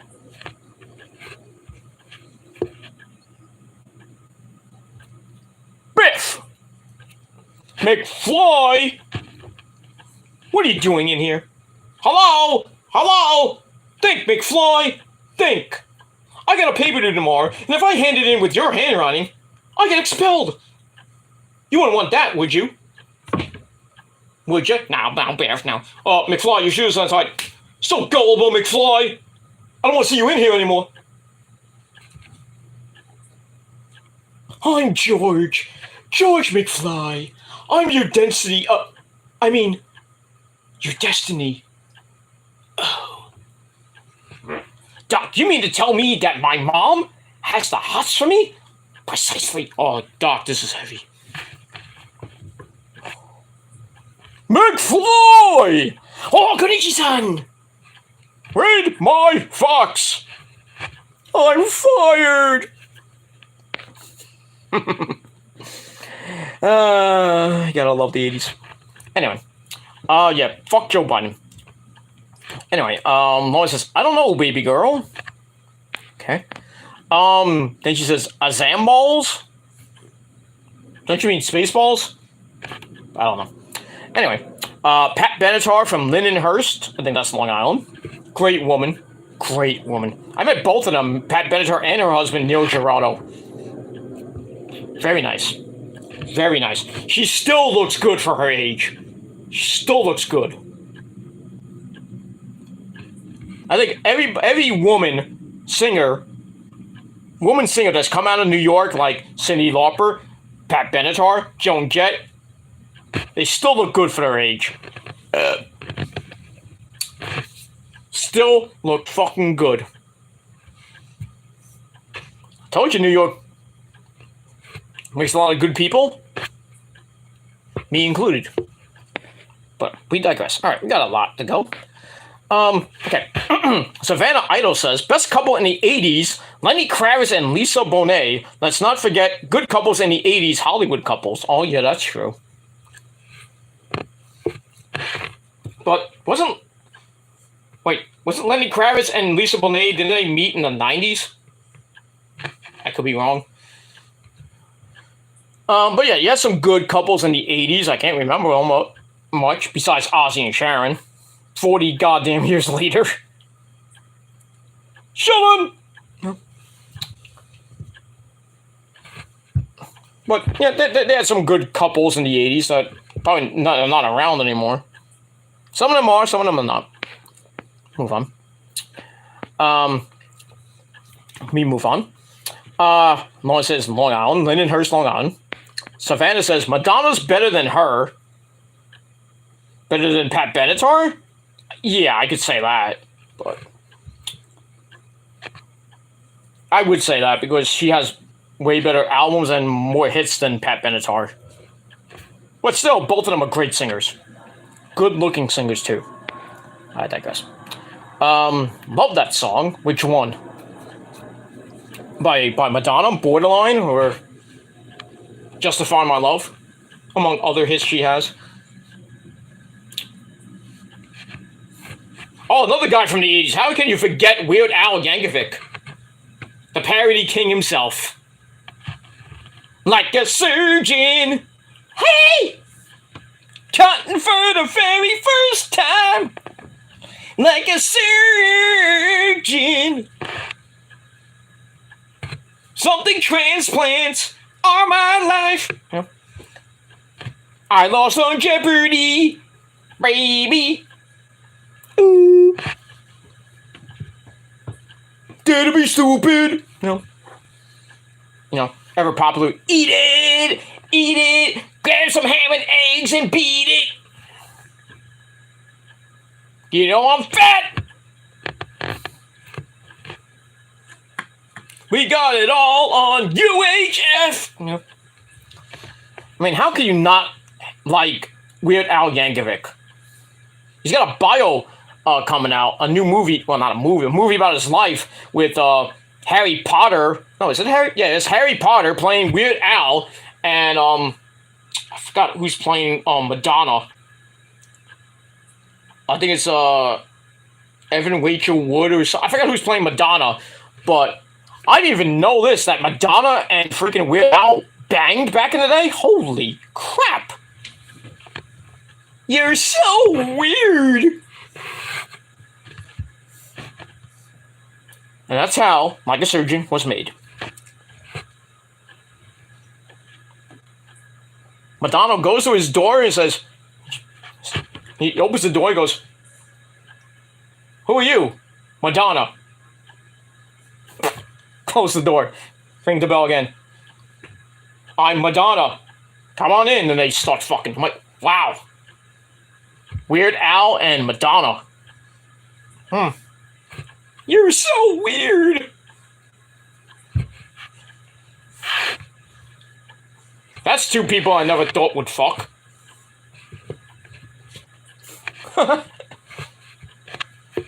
But I can't wait for that to come out. I don't even know it's coming out soon. I think it's supposed to be on. I don't think it's on Netflix. I think it's on Amazon. But yeah, it's with Harry Potter. Daniel Radcliffe. He plays Weird Al pretty damn good. And Weird Al is actually in the movie.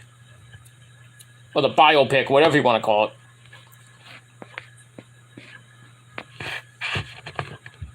Can't wait to see that. Anyway, Madonna, queen of the music world. Back in the 80s, she was. She was. Well, she had a lot of competition with Michael Jackson and Whitney Houston, the pop acts, you know, all that good shit. Madonna was the queen, and Michael Jackson was the king of pop. He still is to this day. You know he's dead. That's it.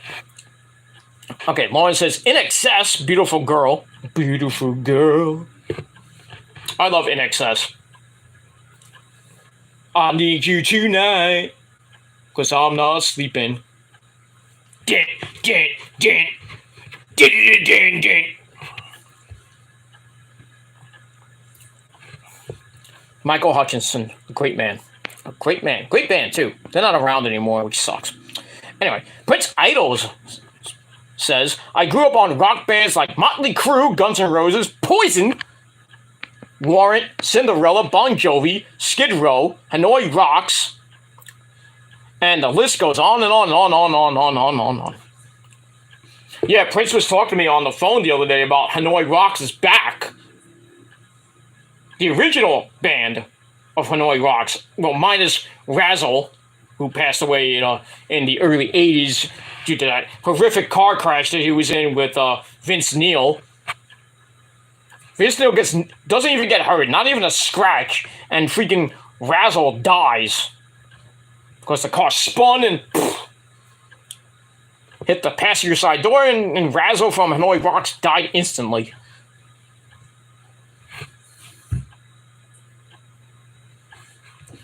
And what happened after? Vince Neil went to jail for that shit. She went to jail for a long time, and Motley Crue wouldn't have been not Motley Crue. They'd have been dead. Done after 2 albums. But somehow he got off, and Motley Crue just became good after that, and Hanoi Rocks was gone.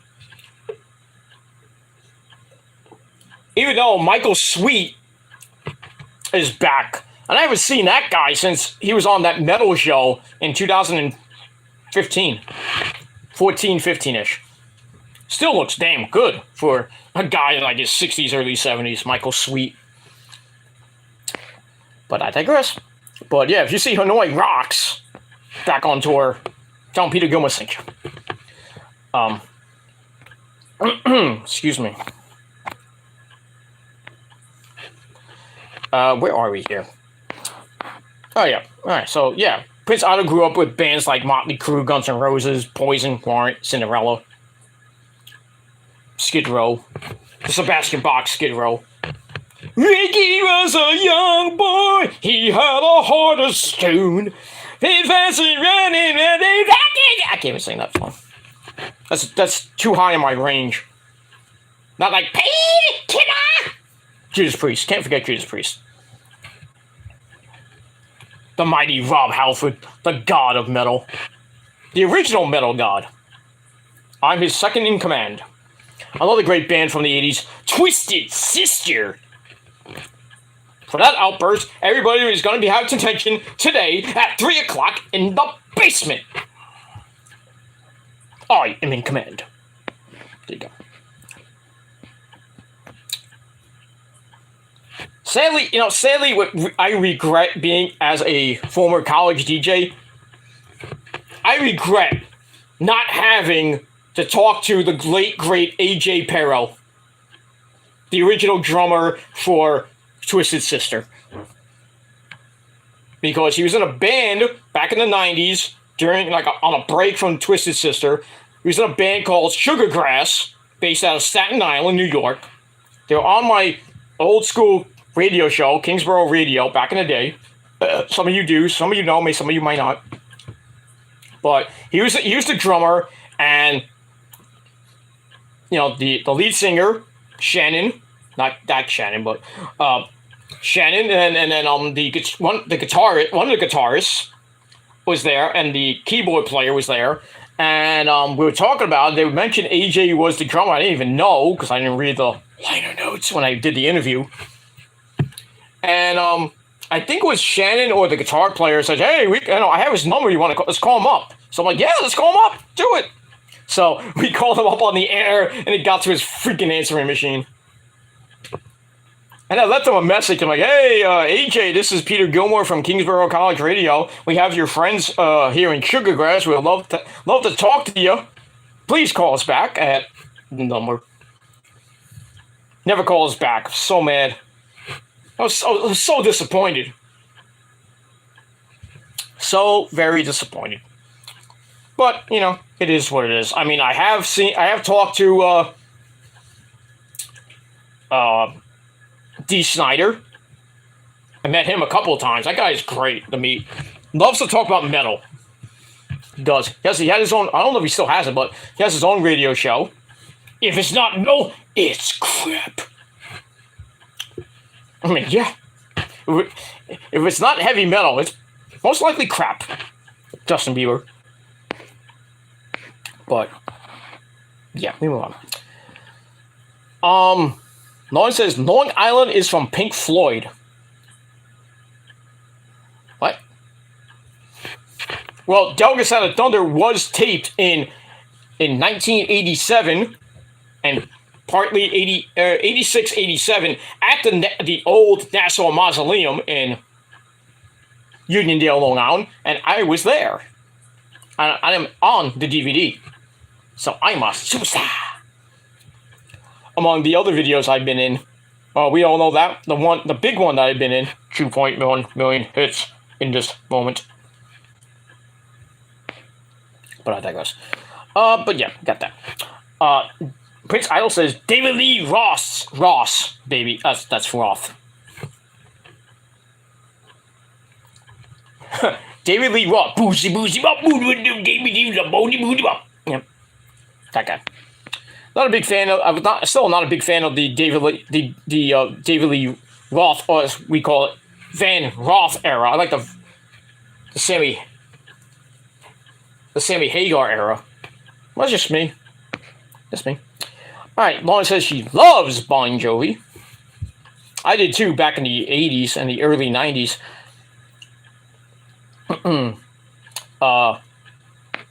Back in the day, you know, remember when Bed of Roses came out? That was supposed to be me and my ex-girlfriend Ashley Marie's wedding song. But sadly, we broke up in 2007. Sadly. Because she wanted to go her way. I called her cheating, and I don't want to get into it, but I found a better girl, even though she pisses me off for 14 goddamn years. That's Rosa. And our wedding song was Forever by Kiss. You know, every time I play it on Spotify, she's like, ugh. She's just all mad about it. I don't know why.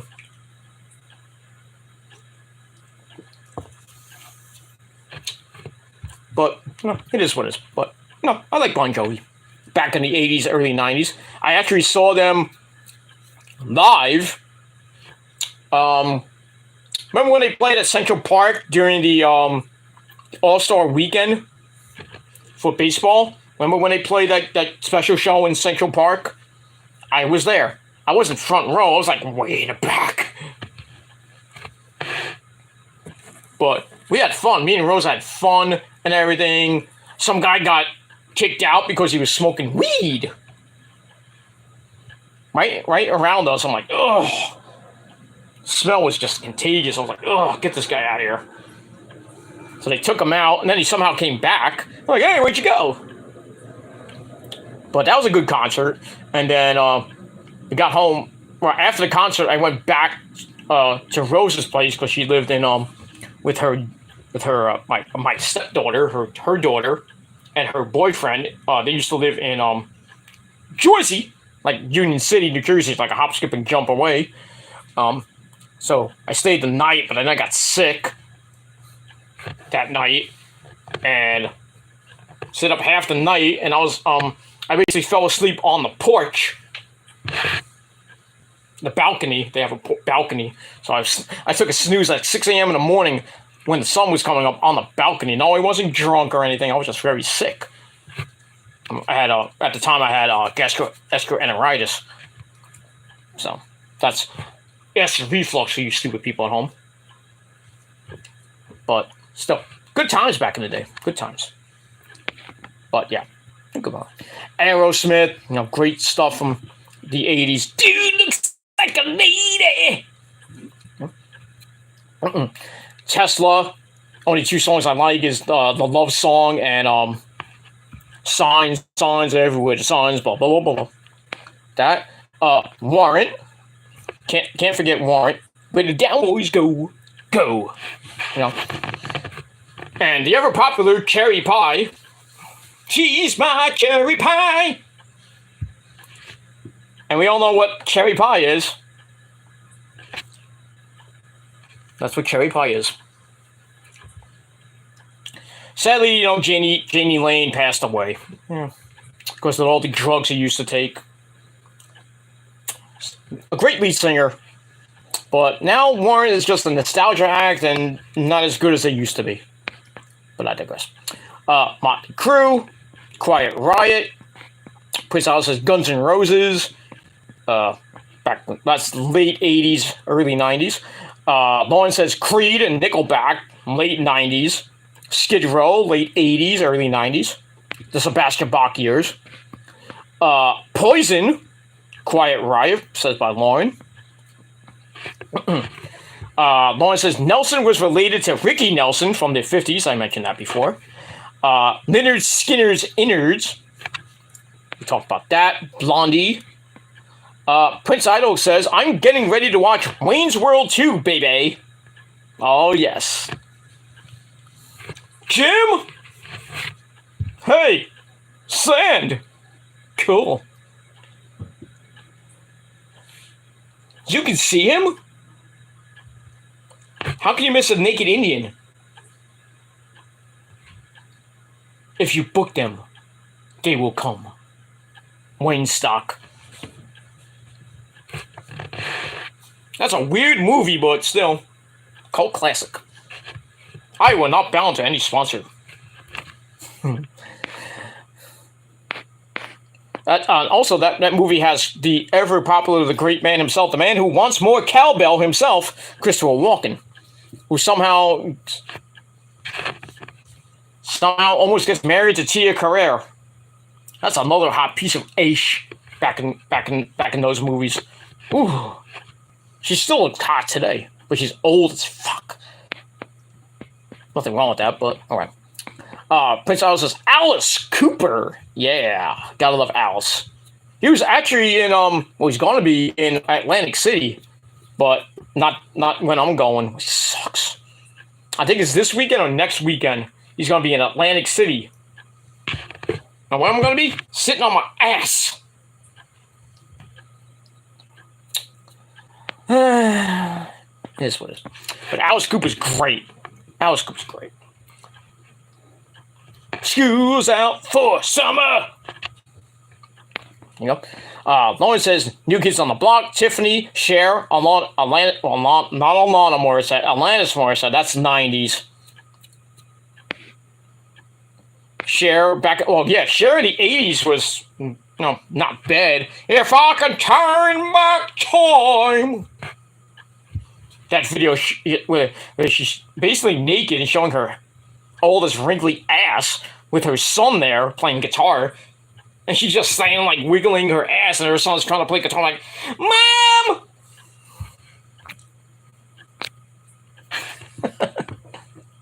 Stop showing your ass! I'm trying to play the guitar! that was my mom, I would be freaking frightened.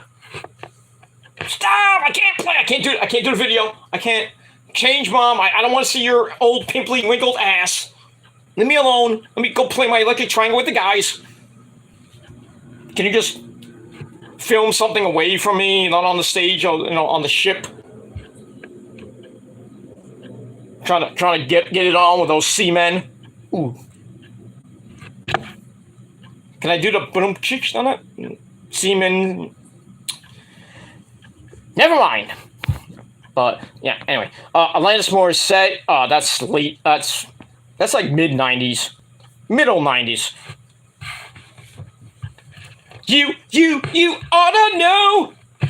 Oh, guess who was her drummer in that band? The late, great Taylor Hawkins. From, we all know, the Foo Fighters. Anybody see that? Did you see that, that tribute show for him? That was great.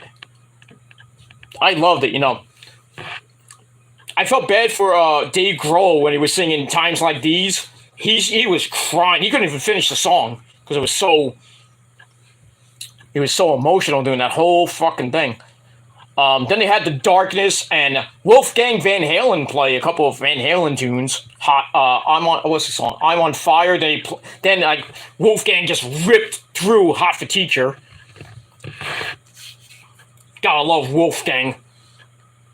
Wolfgang Van Halen. Gotta love that guy. And that's pretty much it for that.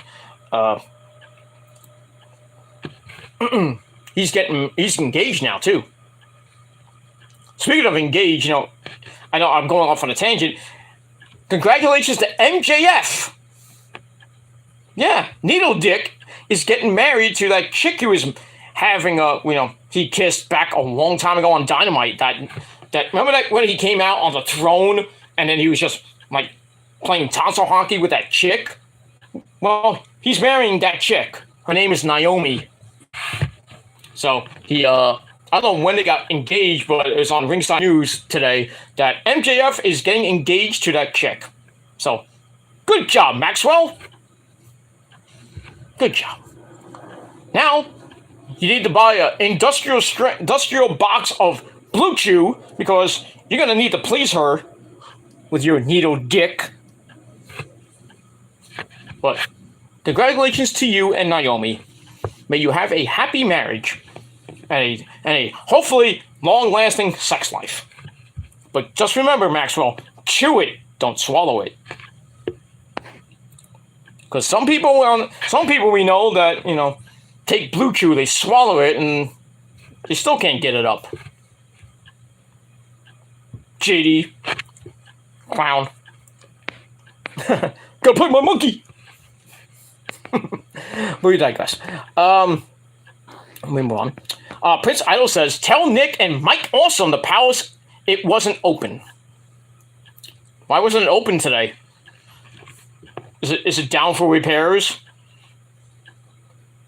Mike! What? Prince Idol says that you can't go to the Palace of Wisdom. Why? I wanted to drink. I wanted to hang out this weekend with the ladies. Because I'm awesome. Well, Prince told me that it's closed. I don't know why. Maybe he didn't pay the liquor bill. I don't know. That sucks. Damn it, Prince. I'm going to come down from heaven and I'm going to powerbomb you through a glass table. Ruined my weekend, Prince, you bastard. Calm down, Mike. Calm down. I will talk to him. I'll pay the liquor bill and the Palace of Wisdom hopefully will be open by Monday, okay? So you can go watch Monday Night Raw at the Palace of Wisdom while you bang about 5,000 chicks. Okay? Just calm down. All right. I gotta go. Bye. Okay. See what you did, Prince? You made him mad. You made him mad. You don't want to make Mike Awesome angry.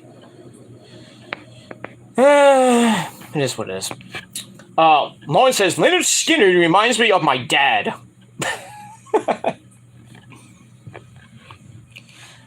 I think if you watch the documentary or the behind the music, they talk about how they came up with the name Leonard Skinner, and I think they made the name from their high school principal or something like that.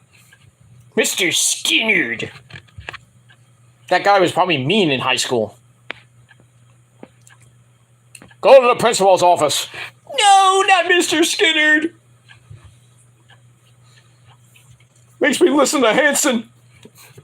I digress. Prince said, this is why the Palace of Wisdom is closed. The Palace of Wisdom is not open for tonight. We're just going to talk about rock and roll 80s, that's all. Okay. Well, we are going to be talking about a little bit of wrestling news in a little bit to end the show, and then we're getting out of here because it's 10:13. I got to have my sensible dinner pretty soon. By the way, if you're watching the Met game, the Mets are actually winning. The last check was 7-1 in the 8th inning. So, yay, the Mets win! Yay! About fucking time. The Bats woke up tonight. But can they do it tomorrow and Saturday and Sunday and sweep the fucking Pirates and build that fucking lead again? Right now it's at 1. Magic number at 18. Well, actually, they have 18 games left. Right after tonight's 17, so the magic number is... I think it's 17 or 18 now.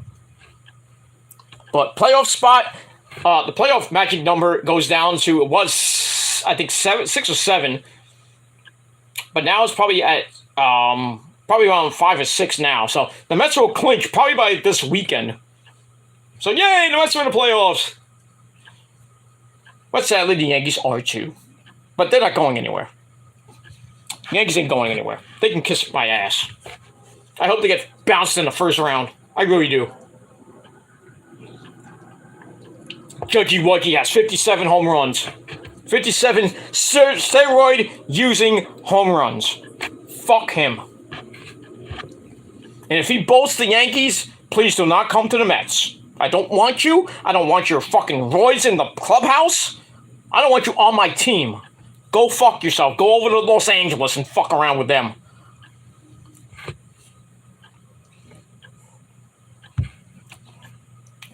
But knowing, Brian Cashman and Hal Steinbrenner are going to throw the book at him, they're going to give him like 15 years, $350 million, because he had a good year, 57 steroid-using home runs. We'll give you $350 million for 15 years. Stink it up like Stanton did. Stanton got that big contract, and he just stunk up the joint. Time to get him out. Get rid of the damaged goods. Right there, wrestling cat? How you doing there, wrestling cat? Got him a nap? You going back down? Going to sleep? Going back to sleep? Boozy cat! Buddy cat! Oh, okay. I don't want to talk today. Anyway, move on. Alright, so that's why the Palace of Wisdom is not open. Well, besides the Mets. Beach Boys, too. Oh, yeah. Back in the 80s, they only hit Kokomo. Aruba, Jamaica. Ooh, I want to take you to Bermuda, Bahama.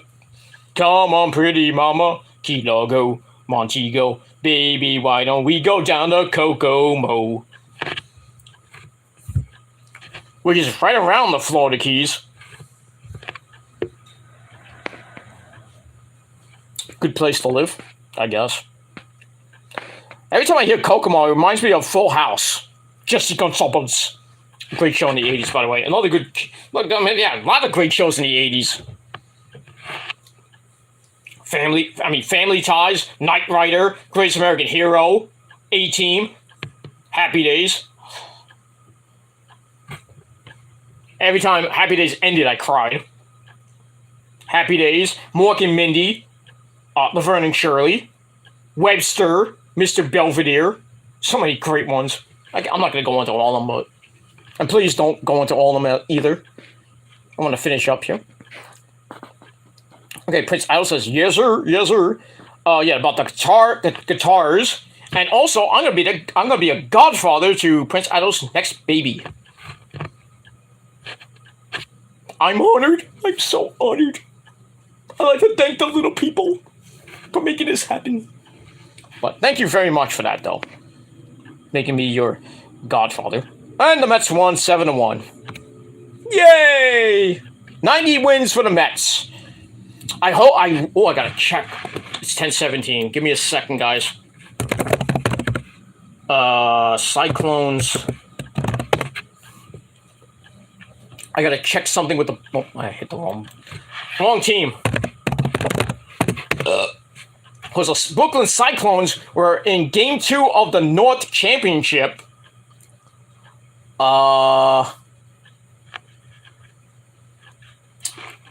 They won Game 1 on Tuesday, which I was at, by the way, 8-1. Game 2 of that series was tonight. I'm trying to see if I can find the score.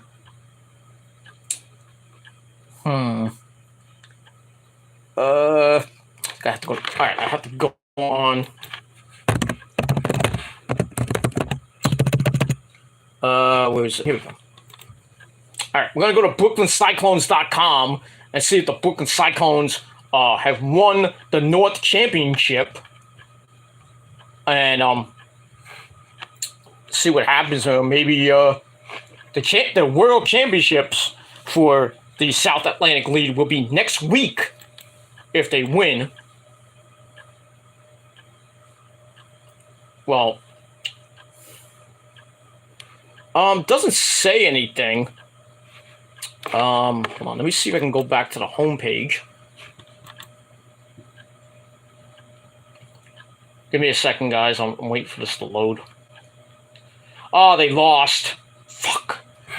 So it's winner take all tomorrow night in Aberdeen. So the series is tied at 1. Winner take all Friday night. The Cyclones 6-1 to Aberdeen tonight at Ripken Stadium. That's Aberdeen is the affiliate of the Baltimore Orioles. So winner take all tomorrow night for the Cyclones. If they win, they go to the South Atlantic League World Championship game against whoever wins the South. Whoever wins the North Division, even though they are the North Division champions. But so we'll see what happens. They clinched the division last week. Yeah, so they win tomorrow, I think. Well, depends on who wins the South, who wins the other division. So Game 1 possibly be in Brooklyn, maybe Tuesday or Wednesday night. So I possibly be going there. Possibly. I'm not saying I am, but possibility. And that's for the South Atlantic League Finals. I guess they're in the semis, if you think about it. What's the World Series of the minor leagues, if you think about it. So hopefully, let's pray for the Cyclones to get that big win tomorrow so they can get to the finals and then hopefully win their 4th championship. Well, so they got 2 main ones, 2001 and 2019. They were co-champions 1 year, plus 3. So they win this year. They'll be their 3rd championship in their history. Their 21-year history, I should say. 3rd overall title, but 4 titles in their history. That's more than the Mets. But it is what it is. So let's pray for the Cyclones. Everybody, let's show some prayers emojis in the chat and in the comments after the video goes up. Show your prayers and support for the Brooklyn Cyclones. Let's get that win and go to the championship series next week. And hopefully we'll have either Game 1 or Games 2 and 3 in Brooklyn. And I will be going, hopefully. I would love to see the Cyclones win at home again like they did in 2019. There you go. I want that to happen because I've never seen a baseball team win a World Series since 1986 with the Mets. I was a little bitty hoaxer dude. And the last actual championship game that I've seen in New York was the Stanley Cup when the Rangers won Game 7 from the Vancouver Canucks. On my high school prom night. You think I was going to go to the prom with some hot chick? And then afterwards get some, good sex out of that? You taking me to the prom? Bitch, no, I'm going to the Stanley Cup. You want to come? But I want to go to the prom. Well, I'm going to go to the Stanley Cup. Say, hey, one way or another, you could still get fucked. Come with me. We'll go have a beer after when the Rangers win. We'll all go out, get plastered, and then we won't remember it. Because as we all know, ladies and gentlemen, drunk sex is the best sex, even in 1994. Oh, absolutely. Not that I drank in 1994, but I'm just saying. I'm being funny. We move on from that. Okay. All right, so the Cyclones lost tonight 6-1. The big-time Mets, they won 7-1 over the Pittsburgh Pirates. Cookie Carrasco, a good performance tonight. The Bats woke up, thank the Lord. And now tomorrow, who pitches tomorrow? I think Taijuan Walker pitches tomorrow. And then Scherzer's supposed to come off the IL this weekend, but he probably won't pitch till Monday in Milwaukee, Monday or Tuesday in Milwaukee, which means the good land. Wayne's World 1 reference there, Prince. But I digress. So we'll see what happens with the Mets. Yankees were off tonight. They play in Milwaukee tomorrow. The Braves are off, so that's why the Mets are one game up. The Braves play at home against the Phillies this weekend. 13 games against the Phillies and the Nationals right before the end of the season. So hopefully the Braves will lose 8 of them. They go 5-8. That'd be really nice. And the Mets have a little bit of a hard schedule. Got the 3 games against the Pirates this weekend, Friday, Saturday, and Sunday.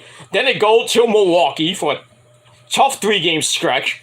Then they go to Oakland next weekend.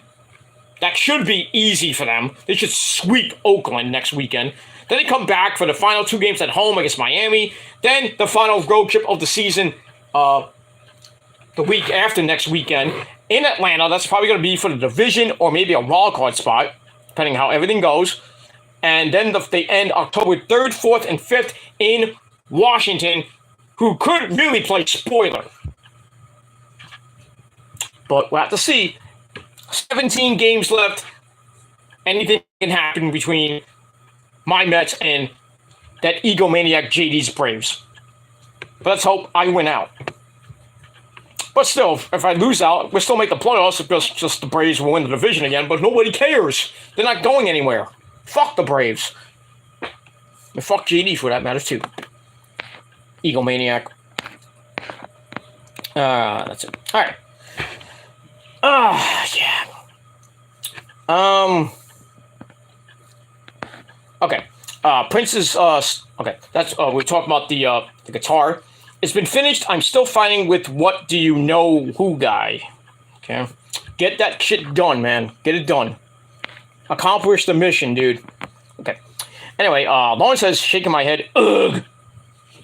Lauren says, I love Kid Rock. Well, I do too. My name is Kid Rock. Okay. Move on with that. Korn. That's late 90s. Mid 90s. That's during the new metal era with Limp Bizkit. Who still sucks dick. Twisted Sister. Okay. Okay. Prince Idol says, I need my thank you at the end of the show. Yeah, I gotta get my thing ready. I got it. I got you at the end. We're almost done.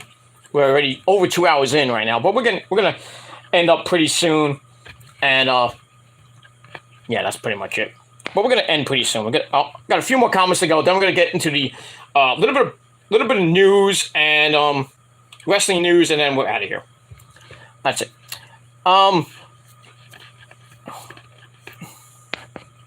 right, Lauren says, who you kick out?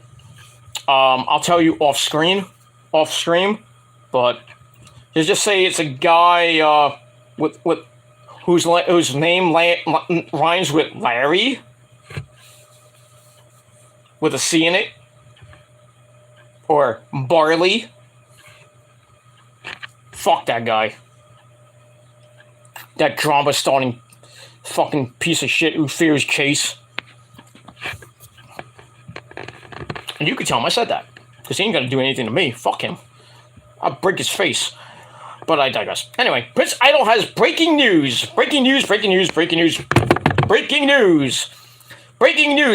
McMahon, Hall of Fame. That's what they're talking about right now.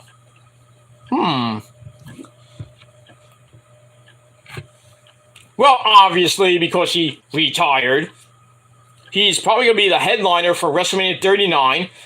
Maybe with The Rock, even though the Undertaker should be the headliner for WrestleMania 39. But then again, with the way the WWE Hall of Shame is, they probably will put Vince McMahon as the headliner, and then maybe with The Rock.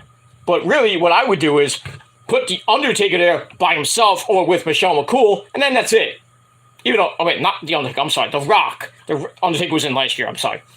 Put The Rock in because it's in LA, his hometown. So, just, you don't need anybody else in next year's Hall of Fame.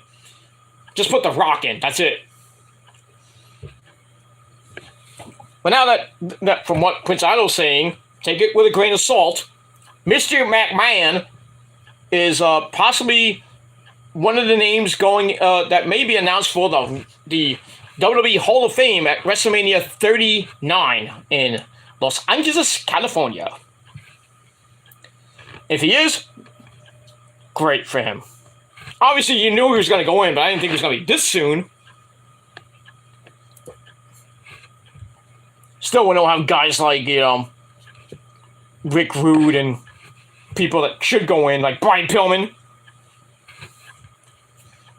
Mr. McMahon oversees all that. I'm Vincent Teddy McMahon. I got in the Hall of Fame first. Shut up, Vince. You 76-year-old senile bastard who got your hand caught in the cookie jar. Look what happened. You had to retire from your fucking company that's dead. And then your fucking stupid son-in-law and your nice-looking wife, nice-looking daughter, Stephanie, hi, Steph, are now resurrecting your company from the depths of hell with another douchebag, Nick Conman. Congratulations on your Hall of Fame induction, Vince. Fuck you, though. But there you go. But that's the breaking news right now, and you heard it here first. Not from a clown or an egomaniac that fucks his cat. So I don't do that shit. I'm a good Christian boy. Right on. We'll move on. Prince Idol's laughing his ass off. Oh yeah, about the Blue Chew. Anyway, that's what he's doing right now, playing with his monkeys. Now play my monkey, monkey, monkey, monkey, Jen, monkey. You started it. I didn't. You came up with that, dude. So for all you clown people that support that clown, you want to bring it? You want to fight? Then fight Prince Idol because he was the first person that said it. I'm just a messenger. Don't shoot the messenger. Shoot the other guy. But you want to go that route, then proceed. Get ready to get your ass handed to you and get a Gilmore cutter on the concrete. But it is what it is. Fuck him. Fuck his girlfriend. That fucking whore. Kid is her name. And fuck all his dick-riding subscribers that believe his clickbaiting bullshit. Especially about Roman Reigns getting stripped of the title by fucking Hunter. I'm like, really? Can you fucking read? I guess you can't, because you can't read the dirt sheets properly. That's why you make those clickbaiting titles and get your fucking subscriber count. That's fake as fuck. We all know that. I exposed that a long time ago. Then you got butt buddies that emulate you and fucking bot.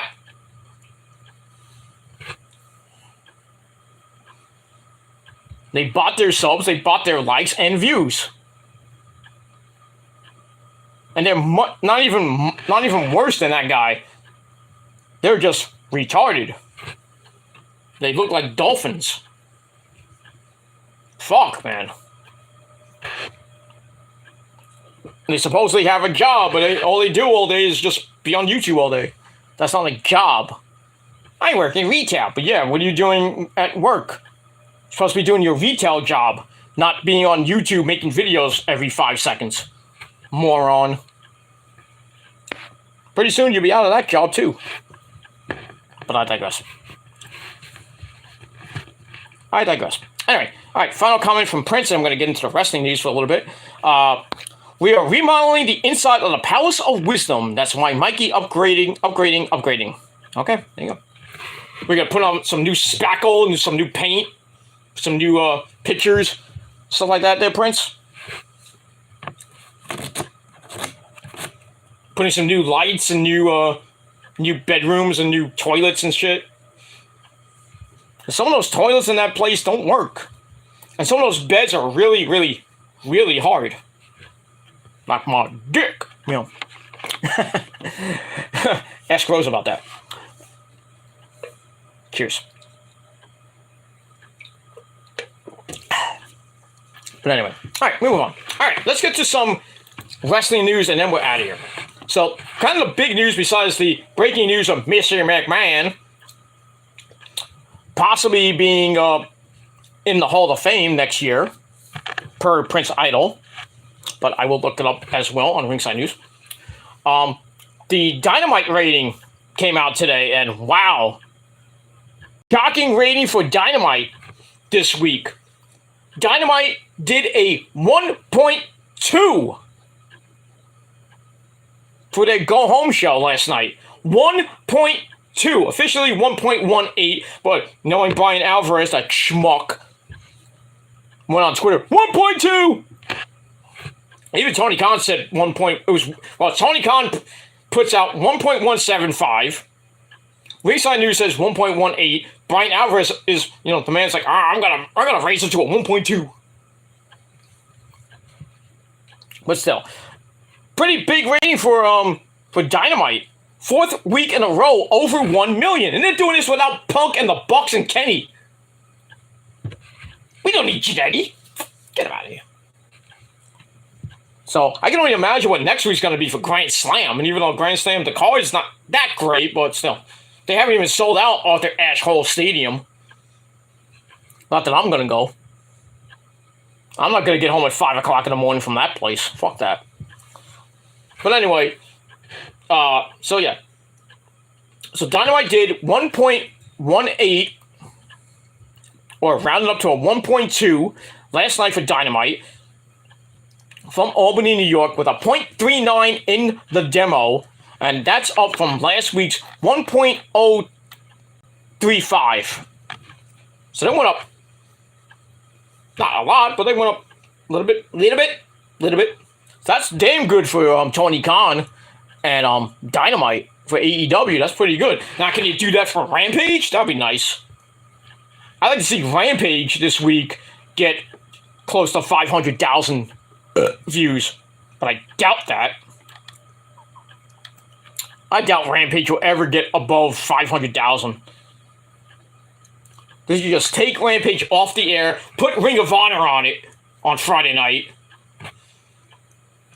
At least they'll probably get between 200 and 400,000 still. But at least people will get to see all these people that are with the title from Ring of Honor, like Joe and Claudio and Daniel Garcia and maybe Mercedes Martinez and Dalton Castle and the boys. They're all the champs. And then you got to get everybody else to join in with, to Ring of Honor that used to be Ring of Honor. Like Jay Lethal will be on once in a while.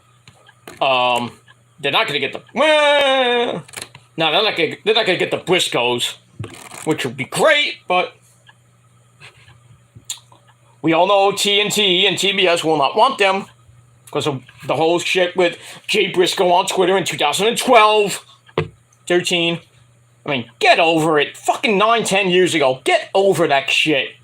Why does everybody have to fucking like, oh, he did this 10 years ago, but we're still going to talk about it in 2022. Like the shit with me and being the P word. With no valid proof, by the way. Still talking about it. Because nobody has a fucking life. And can't get into reality. You have to smack them into reality.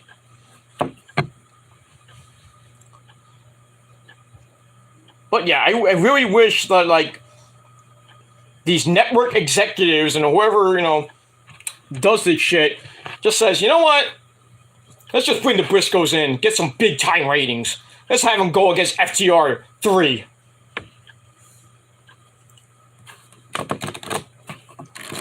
I mean, they did do it, but it was on pay-per-view. FTR Briscoes 2 out of 3 falls, which was great. But it was on pay-per-view, and there was no build-up, really, except for on YouTube. I mean, we didn't see it on television because of the whole thing with Jay Briscoe, which is ridiculous. You're trying to build a pay-per-view, a Ring of Honor pay-per-view on a Wednesday night or a Friday night on a major network like CBS and TNT, and you can't do that because, oh, one of the guys said some shit 10 years ago. Then how are you going to make people that don't know about the product, that don't know who the fuck Ring of Honor is and who the Briscoes and FTR are, they want to buy this fucking pay-per-view, and they're invested in the match, like, oh, this is going to be a great match. They can't do a promo, except they have to see it on YouTube, not on network TV, which are probably would have gone at a 1.5 rating at most. Fuck censorship and fuck these fucking network executives. Fuck them in the ass with a fucking spike colonic. Up the pooper. I digress. All right, let's run down some news stories of the day, and then we'll get that. All right, so I mentioned MJF got engaged today to his girlfriend Naomi. It won't stop him from being a ladies' man, whatever that means. So I guess, well, he's gonna be, engaged, but I guess maybe like they'll have like women just like approach him on Dynamite, like Britt Baker would try to fuck him or something like that. I don't know. That would be weird, baby. But so I don't know. But congratulations to you, Needle Dick MJF. Move on. All right, breaking news out of Impact. Frankie Kazarian is returning to Impact. I like that. I like that idea. I mean, they did say at the tapings there's going to be a major star coming back to the company on I think they said maybe a full-time basis or maybe a part-time basis. But I guess the big star was Frankie Kazarian, former X Division champion, former tag team champion with his good buddy Christopher Daniels, and was this that The Addiction. Great matches, great feuds, back in Impact, and he's going back there. That's good. Good for you, Frankie. Good for you. So see what happens with that. Okay, AEW handed down some suspensions for preliminary reasons. I think that was for the All Out thing, scrum with Punk and the Bucks and Kenny, which were lifted yesterday. So I guess this story's about they did that for preliminary reasons. Even though I don't know if they're still gonna go with the police investigation that MJF was talking about. But now it's like, I guess it's a done deal now, a done issue now. But then again, we don't know. We still don't know if the Bucks are coming back or not, when they're coming back.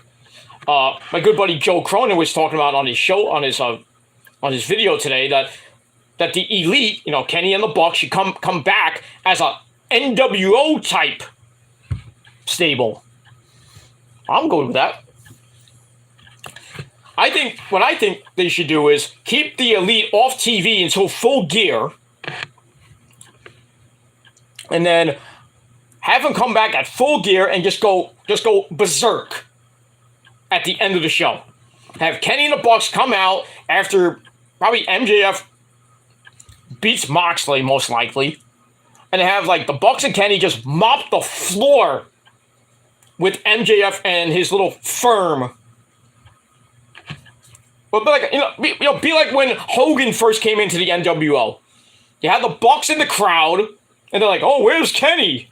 And then Kenny just comes out of nowhere, beats the fuck out of MJF, and then the Bucks proceed to go for the tag belts, get the tag belts back, and then Kenny's back with them. He can get the trios titles back, and then proceed to get the world title back, and they'll be triple champions. The Elite would be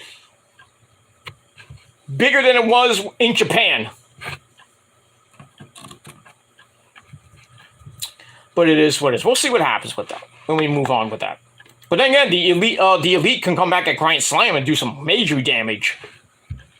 I'd love to see that, but we'll see. All right. Okay. Little more news. Logan Paul is going to be on SmackDown this week, and nobody gives a shit. Moving on. Ryback, feed me more. Ryberg says changing WWE leadership didn't stop the games in his legal battle with them, but nobody gives a shit about Ryback. Feed me more. Finish it.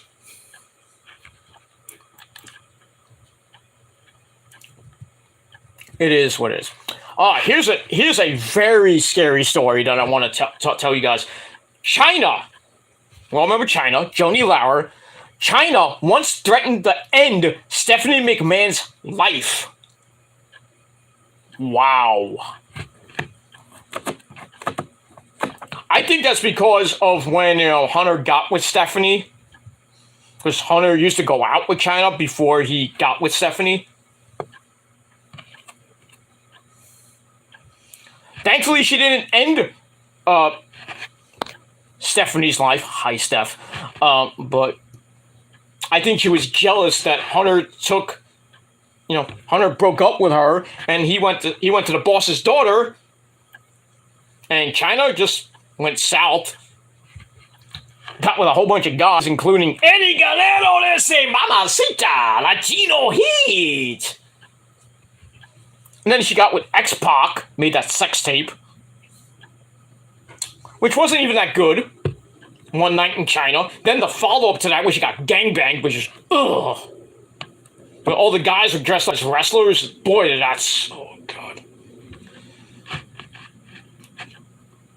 I felt bad for Joni getting gangbanged by all those jerks.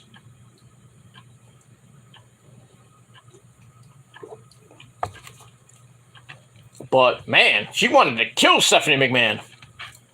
I guess out of jealousy for Hunter getting with Stephanie. It sucks. But it is what it is. Also, another big news story of today. The Velveteen Dream. Patrick Clark. Him and EC3 have been going at it. Now, we talked about Velveteen Dream got arrested. Then he got arrested again for, I think, possession of something. But now he's out. I guess he's out on bail or something like that. But anyway, EC3 then said some shit about him. And now Patrick Clark made a post about how EC3 said that, Patrick Clark filmed people taking a piss in the bathroom at a party. But so the Velveteen Dream countered that, and he dropped a post saying that there was a lot of cocaine users that are still employed with the WWE, and then he's talking about Mike, not Mike Awesome, Mike. I guess he was talking about EC3. His name's not really Mike. His name is Derek Bateman, but maybe that was his ring name in NXT. But whatever. But yeah, he was saying that at that party, like, a lot of people were doing cocaine, and he was so messed up, and they knew about his sexuality because he's gay. And he says I left my phone in the bathroom. It's just some weird fucking shit. Then he tells EC3, control your narrative. Man, this is a war of words between EC3 and Patrick Clark. With the hidden camera thing. In the bathroom. Wow. This is more fucked up than originally reading this shit. Creepy. I mean, it's creepy in itself with you go into the bathroom and you have a phone standing up in selfie mode and you're taking a leak and then you don't know your dick is being recorded. Taking a piss and everything. And then Patrick Clark looks at it. Ooh. Like, oh, no. And then EC3 talks about this shit. Oh, this happened. Blah, blah. And then Patrick Clark comes out. Yeah, we did a lot of cocaine. We did a lot of powder back in the day. I'm like, and you're admitting this? Maybe we should keep that on the hush hush there, Patrick. Now you did a stupid video admitting that you did cocaine, and there's cocaine users now that are still employed in WWE and maybe in NXT. Now they're gonna get a good tongue lashing. It's like, all right, we gotta talk to you about your good friend Velveteen Dream. Did you do cocaine? Do you still do cocaine? They have to do a wellness check on some of these people now. Then they find out, they might have cocaine still in their system. Then they're fired. Thank you, Patrick Clark, you fucking idiot. Moron. Fucking moron. But I digress. Anyway. So we talked about NXT on Tuesday night, doing a big rating, 728,000 views for that crappy 1-year anniversary show. Then we saw at the end of the show, the new logo going back to the black and gold. But is it going to go back to the black and gold? It might stay NXT 2.0 just with the black and gold logo. From what JD's saying on his show today and other people. So, might not be going back to NXT 1.0. But, and there's a but and it always stinks. They're bringing back the NXT TakeOver specials, like NXT TakeOver Chicago, NXT TakeOver Brooklyn. That's great. I like that. So, thank you, Shawn Michaels, the Heartbreak Kid. Thank you. And thank you, Hunter and Stephanie. Hi, Steph. So NXT is getting back to business, back to the old days, with the new look logo. Even though it's just a brand new logo with black and gold in it, same logo as before. Well, whatever. And that's pretty much all I gotta say about that. That's it. Pat Buck. We all remember Pat Buck. Used to be in, Lauren knows who he is, right there, Lauren? You know who he is. Pat Buck is already back from his suspension in AEW. He's a producer or doing something in AEW, but I didn't even know he was suspended. Oh yeah, wasn't he suspended in the whole thing with Punk too? But he's already back. But nobody cares. Nobody cares about that. And we'll move on. Matt Hardy teases the return of a new Jeff Hardy. Well, we all know Jeff is getting still in rehab, trying to get sober. I'm trying to get the story. But on a recent episode of The Extreme Life of Matt Hardy, which I think is on YouTube. I think he talks about it once in a while on his Twitch channel on Mondays, on Mattitude Mondays. Matt talked about teaming with a new Jeff Hardy and Wardlow to take the Trios titles. Interesting. He said that sounds great.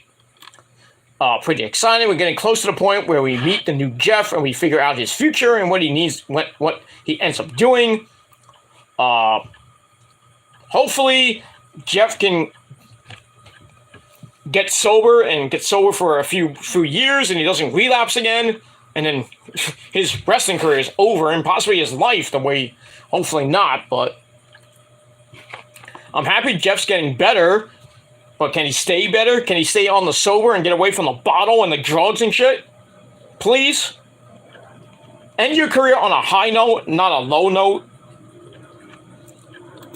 But we could see Jeffrey Nero Hardy back in AEW soon. We don't know when, but soon, maybe. So that's pretty much it for that. Talk about AEW's rating. And it is true, from Prince Idol, I'm reading it off Ringside News as well, WWE is planning a Hall of Fame induction for Vincent Kennedy McMahon. So it is true. So Prince Idol gave me the breaking news first. Not from that clown. Fuck him. Okay. Triple H, the game, invites Logan Paul to SmackDown this week to settle Roman Reigns beef. Well, he did do a podcast with Roman, and then, Issa was talking about it last night, and I don't even know really what happened. I mean, actually, we got plenty of time. Let's go into the story real quick. Okay, Logan Paul had his Impulsive show, his podcast, an excellent conversation with Roman. Now the Maverick has an open invitation to make a return to WWE. Looks like Logan Paul had some words to say for the tribal chief that didn't sit well with the champ. The head of the table asked his wise man to take care of it, Paul Heyman.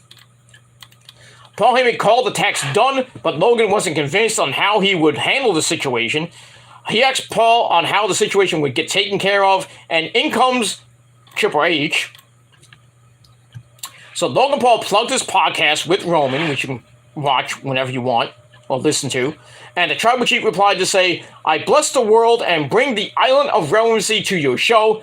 You and your boys acknowledge me, and as soon as I'm gone, you run your mouth? Wise man? Handle him. I wonder what Paul's going to do. Paul Heyman then chimed in to say, quote, I am in receipt of your command, and I shall indeed bestow upon Logan Paul the wisdom he so desperately lacks. My hashtag tribal chief, please consider this handled. Paul Levesque, Triple H, took matters into his own hands and has asked Logan to appear on SmackDown tomorrow to fix this between the ropes.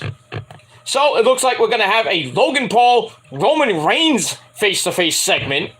I really hope Roman beats the fuck out of him. And Issa's like, oh, yes, yes, yes. Somebody get Issa a new pair of shorts and some panties for tomorrow. Well, I don't know. She said she might not do the watch-along tomorrow because there's a tropical storm going through Puerto Rico this weekend that might knock her power out. What else is new? Puerto Rico. Nothing bad about Puerto Rico. I'd love to go there someday.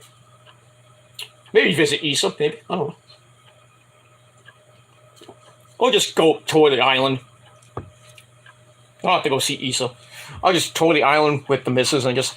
Then maybe I'll just call Issa up like, hey, we're going to be in Puerto Rico. Can we hang out? And Rose will be jealous of Issa's hot freaking body and everything. Issa and Rosa might have a fight. A cat fight. And I'll just stand there looking like, what am I going to do? I'm just going to look and watch Issa kick Rosa's ass. But Rosa can hold her own. I'll just say that. So it might be a good cat fight if I ever go to Puerto Rico. But I'd rather go by myself. And I'll never come back. No, I'm kidding. I'll come back. But it is what it is. So yeah, so Logan Paul and Roman Reigns tomorrow in that very ring. And I hope and pray Logan Paul gets the shit beat out of him. God forbid that turns into a match at Extreme Rules, which Roman will not be at anyway. They'll probably say, oh, Logan Paul versus Roman Reigns for the undisputed titles next week on SmackDown. Who wants to see that shit? I don't. Though, then again, I just like to see Logan Paul get the fucking shit beat out of him. And his fucking brother Jake Paul. Both of them should get beaten up severely to the point they're in a hospital bed. Fuck both of them. And you can clip that and send it to them yourself. Go ahead, do it now. I dare you. Move on. Got another Paige Van Zandt bikini photo if you want to see that. MJF and Sheamus throw down on Twitter. Whoa. Fella! I'm not going to read the tweets, obviously, because I don't want to do that. Okay, here's some weird news. I'm just going to do the front page of Ringside News and I'm getting out of here. Joey Ryan's cat has classic reaction to fake drowning stunt. So Joey Ryan tried to fake dying, fake drowning, and his cat must have saved him or something like that. Okay. Move on. Crowd shot during AEW Dynamite in Albany that Tony Khan didn't want you to see. but because when they showed the picture what we saw on TV, it looked like it was full, but from the fan perspective, there was like a lot of seats empty. And Albany is not a great place to go have a wrestling show. We know that firsthand with WWE, the main WWE, also WCW, ECW. Albany's not a great wrestling city. I'm sorry. Albany can suck a fat one.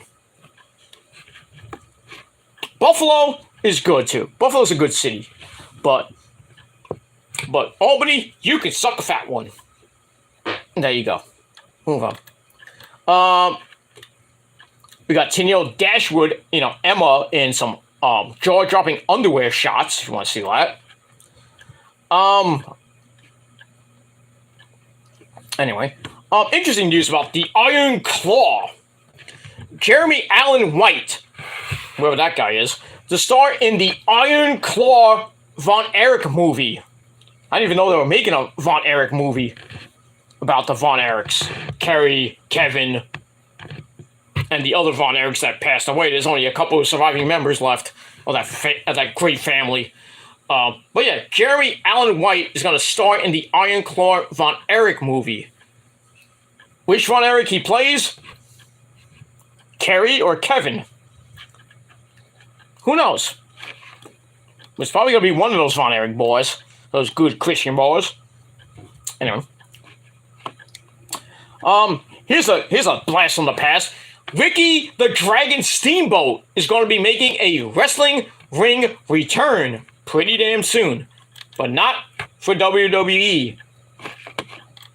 He will be coming back to wrestle at the Dorton Arena in Raleigh, North Carolina, Sunday, November the 27th for Big Time Wrestling. Now, Big Time Wrestling co-owner Steve Perkins is excited about the news. I don't know who he's going to fight, but he's going to be there, and he will be in action. How old is Ricky Steamboat? I think he's in his 60s. So, yeah. Old man Ricky the Dragon Steamboat going to be fighting a young up-and-comer, probably, at Big Time Wrestling the day after the Survivor Series in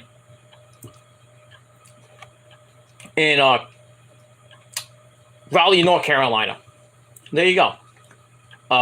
Interest will be high, obviously, because it's Ricky Dragon Steamboat. And ticket sales will begin today, or began today. There you go. Last time Ricky the Dragon Steamboat was in the ring was June 18th, 2010 at an FCW WWE developmental event before NXT, where he teamed with his son Ricky Steamboat against Trent Beretta, and Kalen Croft, whoever that guy is. His last singles match was a win over Drew McIntyre at an August 2nd, 2009 WWE Live event.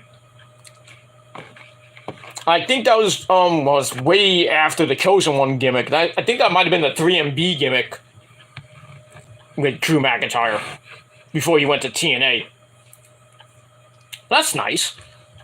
So Ricky the Dragon Steamboat is going to be in the ring, his first match in 13 years. That's going to be really nice to see if you're in North Carolina. Good stuff.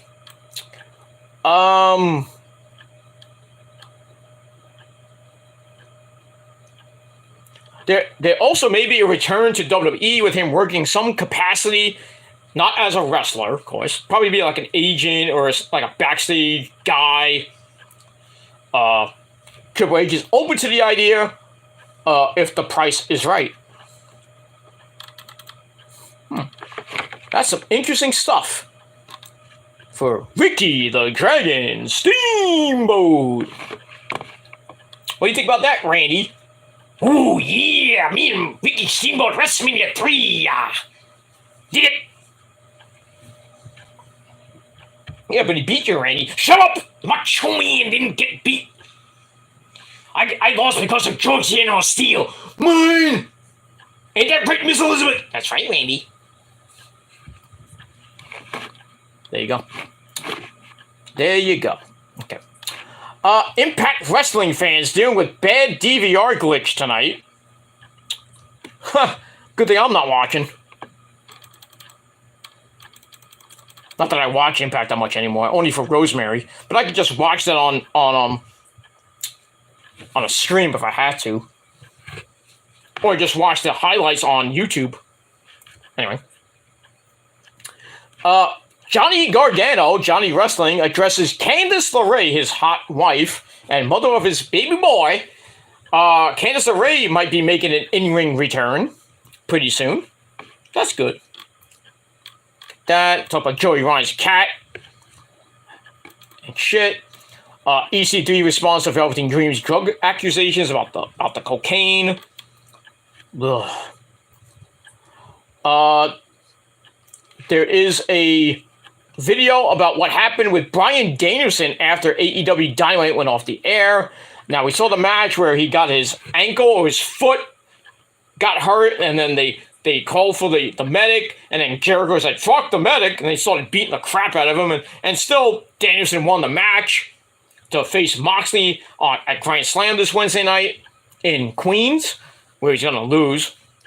But there's footage showing Danielson kind of limping to the back. So there might be an injury with his ankle or his foot. So we don't know that. Tori Wilson, who we haven't seen in a while, asks fans are they ready with gorgeous white underwear video, if you want to see that.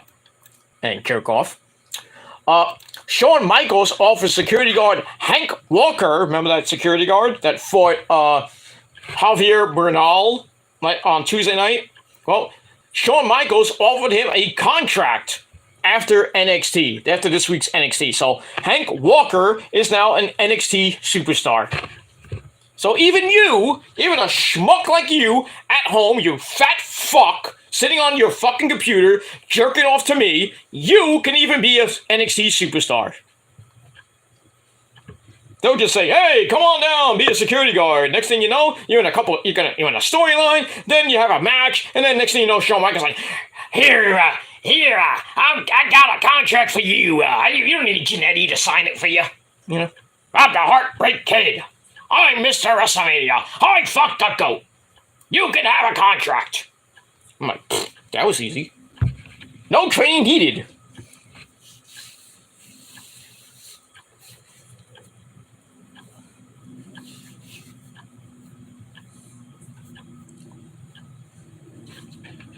No training needed for that shit. But I digress on that. And we move on from there. Talk about the NXT logo. We got a lawsuit. Randy Orton video game tattoo lawsuit set for trial. Now, that's a long time ago with Randy Orton and the tattoo with 2K Sports. The trial is going to be on Monday, September the 26th, in U.S. District Court in the Southern District of Illinois. Final pretrial hearing will take place on Monday. The use of tattoos in a video game for characters is usually no big deal. And that's pretty much it. That's pretty much it. So Randy Orton's going to be, I don't know if he's going to be at the trial. This goes back 4 years ago, by the way. So from 2018.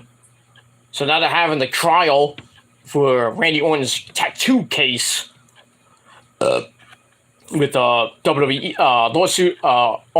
Catherine Alexander brought a lawsuit against WWE, Take-Two Interactive Software, 2K Games, Inc., 2K Sports, blah, blah, blah. So it's basically WWE and 2K Sports against Catherine Alexander, and, well, partly Randy Orton's part of it.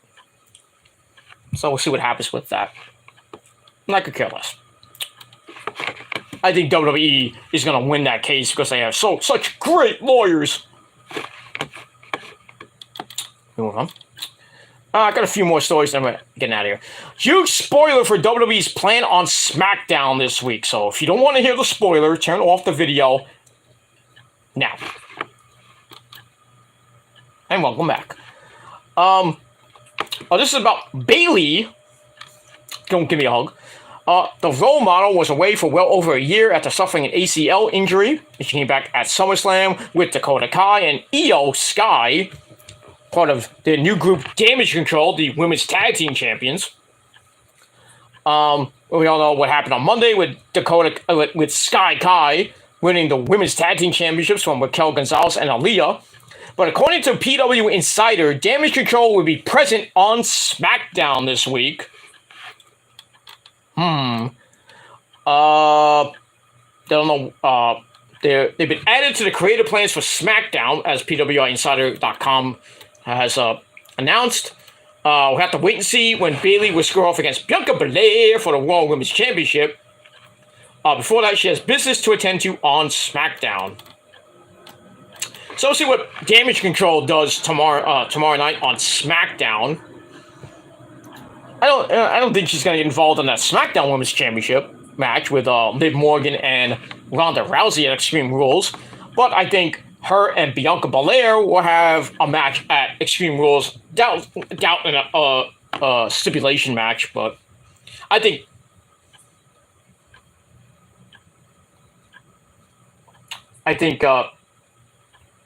Ronda and Liv will have an Extreme Rules match. That's what Ronda's saying. So we'll see what happens tomorrow night on SmackDown with Damage Control. And it'll be great to see my third wife, Io Sky. Yes. Okay, interesting news about Chris Jericho's theme song, Judas, by Fozzy. It was featured in Season 5 of Cobra Kai. I don't know what episode, but that's good. Move on. Mrs. Foley's baby boy, Mick Foley, doesn't like German suplexes because they destroy the quality of life. Well, yeah, if you hit it wrong, you break your neck. And, depending on who gives it to you. But, he has a point, a very mute point. It is what it is. Wardlow opens up about overcoming substance abuse issues. So he dealt with that for a while. Now he's getting over it, which is good. He's modeling now. He was at a modeling show, modeling some suits, not from the Men's Warehouse, because when you go to the Men's Warehouse, don't forget, you're going to like the way you look. I guarantee it. That's your sponsor. That's our sponsor, as always, every single show. All right, final story, and then we're getting out of here, because we're almost at 3 hours, and it's already 11 o'clock. I haven't even eaten dinner yet. I got to feed the wrestling kitty, because she's getting mad at me. Final story. West Side Gun says AEW Dynamite appearance has always been a dream of his. Well, who gives a shit about you? Fuck you and your mumble rap shit. And, that's basically it. Alright, that's it for the show. I'd like to thank Lauren, Prince Idol, and Savannah for coming in. And anybody else who watched, thank you for the free views. Assholes. And leave me your thoughts and opinions about all the stuff we talked about on the show, the 80s music and TV shows and all the stuff from the 80s and the 90s and beyond. And all the wrestling news we talked about, MJF getting engaged, Vince McMahon, the breaking news that I gave first, Vince McMahon being possibly the first member of the 2023 Hall of Fame at WrestleMania 39. They're thinking about it. We'll see if he's actually going to be inducted, but we'll see. And anything else in the world of professional wrestling, leave me your thoughts and opinions down below in the comments section. And that's all I got to say about that. So I'm going to get out of here. I'm going to have my sensible dinner. I got to text them. Well, not have to text. I got to do some other stuff with the missus. We're going to have our dinner pretty soon. I got to feed the wrestling kitty. I'm going to edit this video, watch a movie, or watch something on Netflix, and then I'm going to go to bed because I got to work tomorrow, and then I got to go to physical therapy, and I'm going to, damn fucking bug. Sorry about that. So yeah, going to enjoy my weekend, got to work tomorrow, and I got to go to physical therapy in the afternoon. I got to do some errands as well. And then I'm going to enjoy my weekend. SmackDown and Rampage tomorrow. I might do the review late tomorrow night on the Kill Demons channel. If not, probably be Saturday.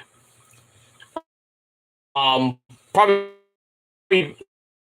late Saturday because Chase is doing a stream on Saturday afternoon, so I'll probably be there for that. So I'll probably be maybe Saturday night.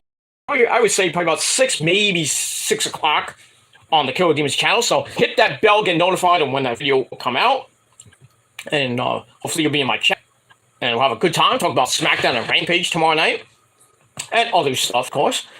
Get you ready for Football Sunday, Week 2 in the NFL. Got to talk about the Jets against the Browns and the Giants home opener against the Carolina Panthers, and also the 49ers home opener against those Seacocks. That's at 4 o'clock. Probably won't be on TV unless you have Red Zone, then you can watch it. But I'm probably going to be missing a little bit of that game because I might be going to dinner with the parents that night, but we'll see. And I'm definitely watching Sunday Night Football, the Bears and the Packers, so I'm going to watch that with my dad, while Rosa hangs out with my mom. Blah, blah, blah, blah, blah, blah, blah, blah.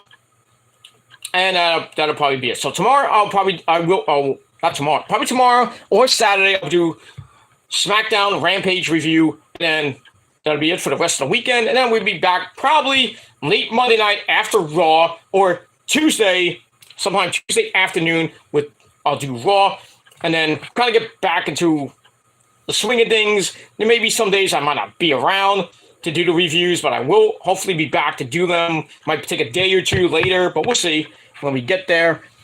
But I will say this, SmackDown Rampage on September the 30th will be late. I might not even do it because I will be away that weekend with the missus. We're taking a little excursion somewhere down south.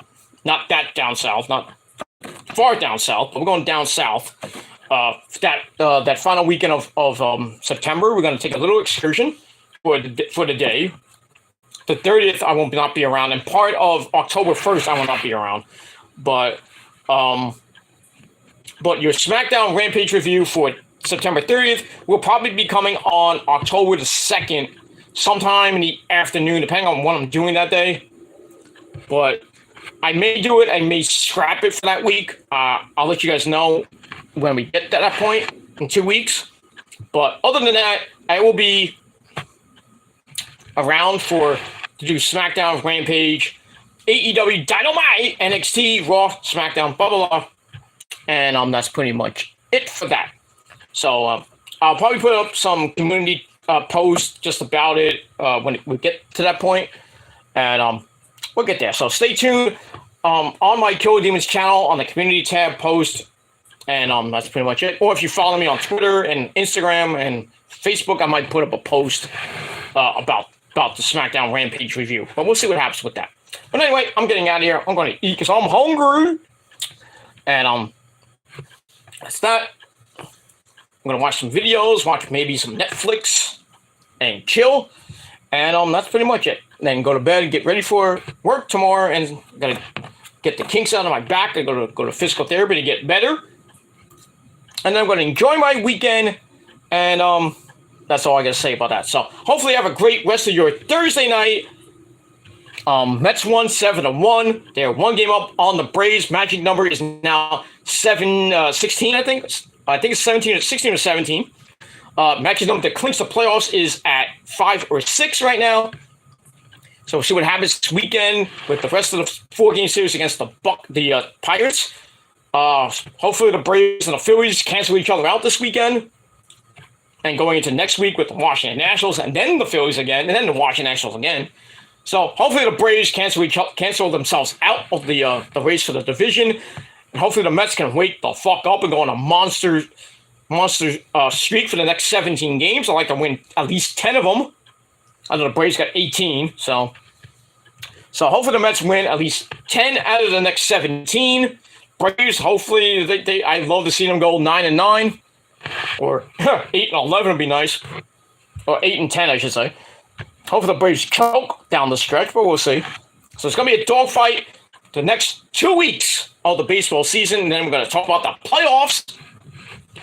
And then in between that, we got football this weekend. So we'll delve into that probably next week. And that's it. All right, everybody. Thanks for watching. Thank you to Savannah and Lauren and my good buddy Prince Idol. Thank you all for coming in, and everybody else who came on, watched. Thank you for free views, assholes. And that's all I gotta say about that. So I'm Peter Gilmore. I'm signing off for this late Thursday night. Have a great weekend, everybody, if I don't see you before. And that's it. Thank you for watching. I'm Peter Gilmore. I'm signing off. Peace out. Rock on and rock hard with your cocoot. And if you're not down with that, you sons of bitches, you better believe it. We're the privacy. We're the greatest thing since sliced fucking bread. You can't stop us, even if you tried. You cannot kill what you did not create, like Slipknot used to say. But anyway, we're the privacy. We're better than you, and you fucking know it. And if you're not down with us, we got 3 words for you. Fuck you, man. And that's all I gotta say about that. Have a great weekend, and I'll see you again next time. Peace. Ha! Bitches.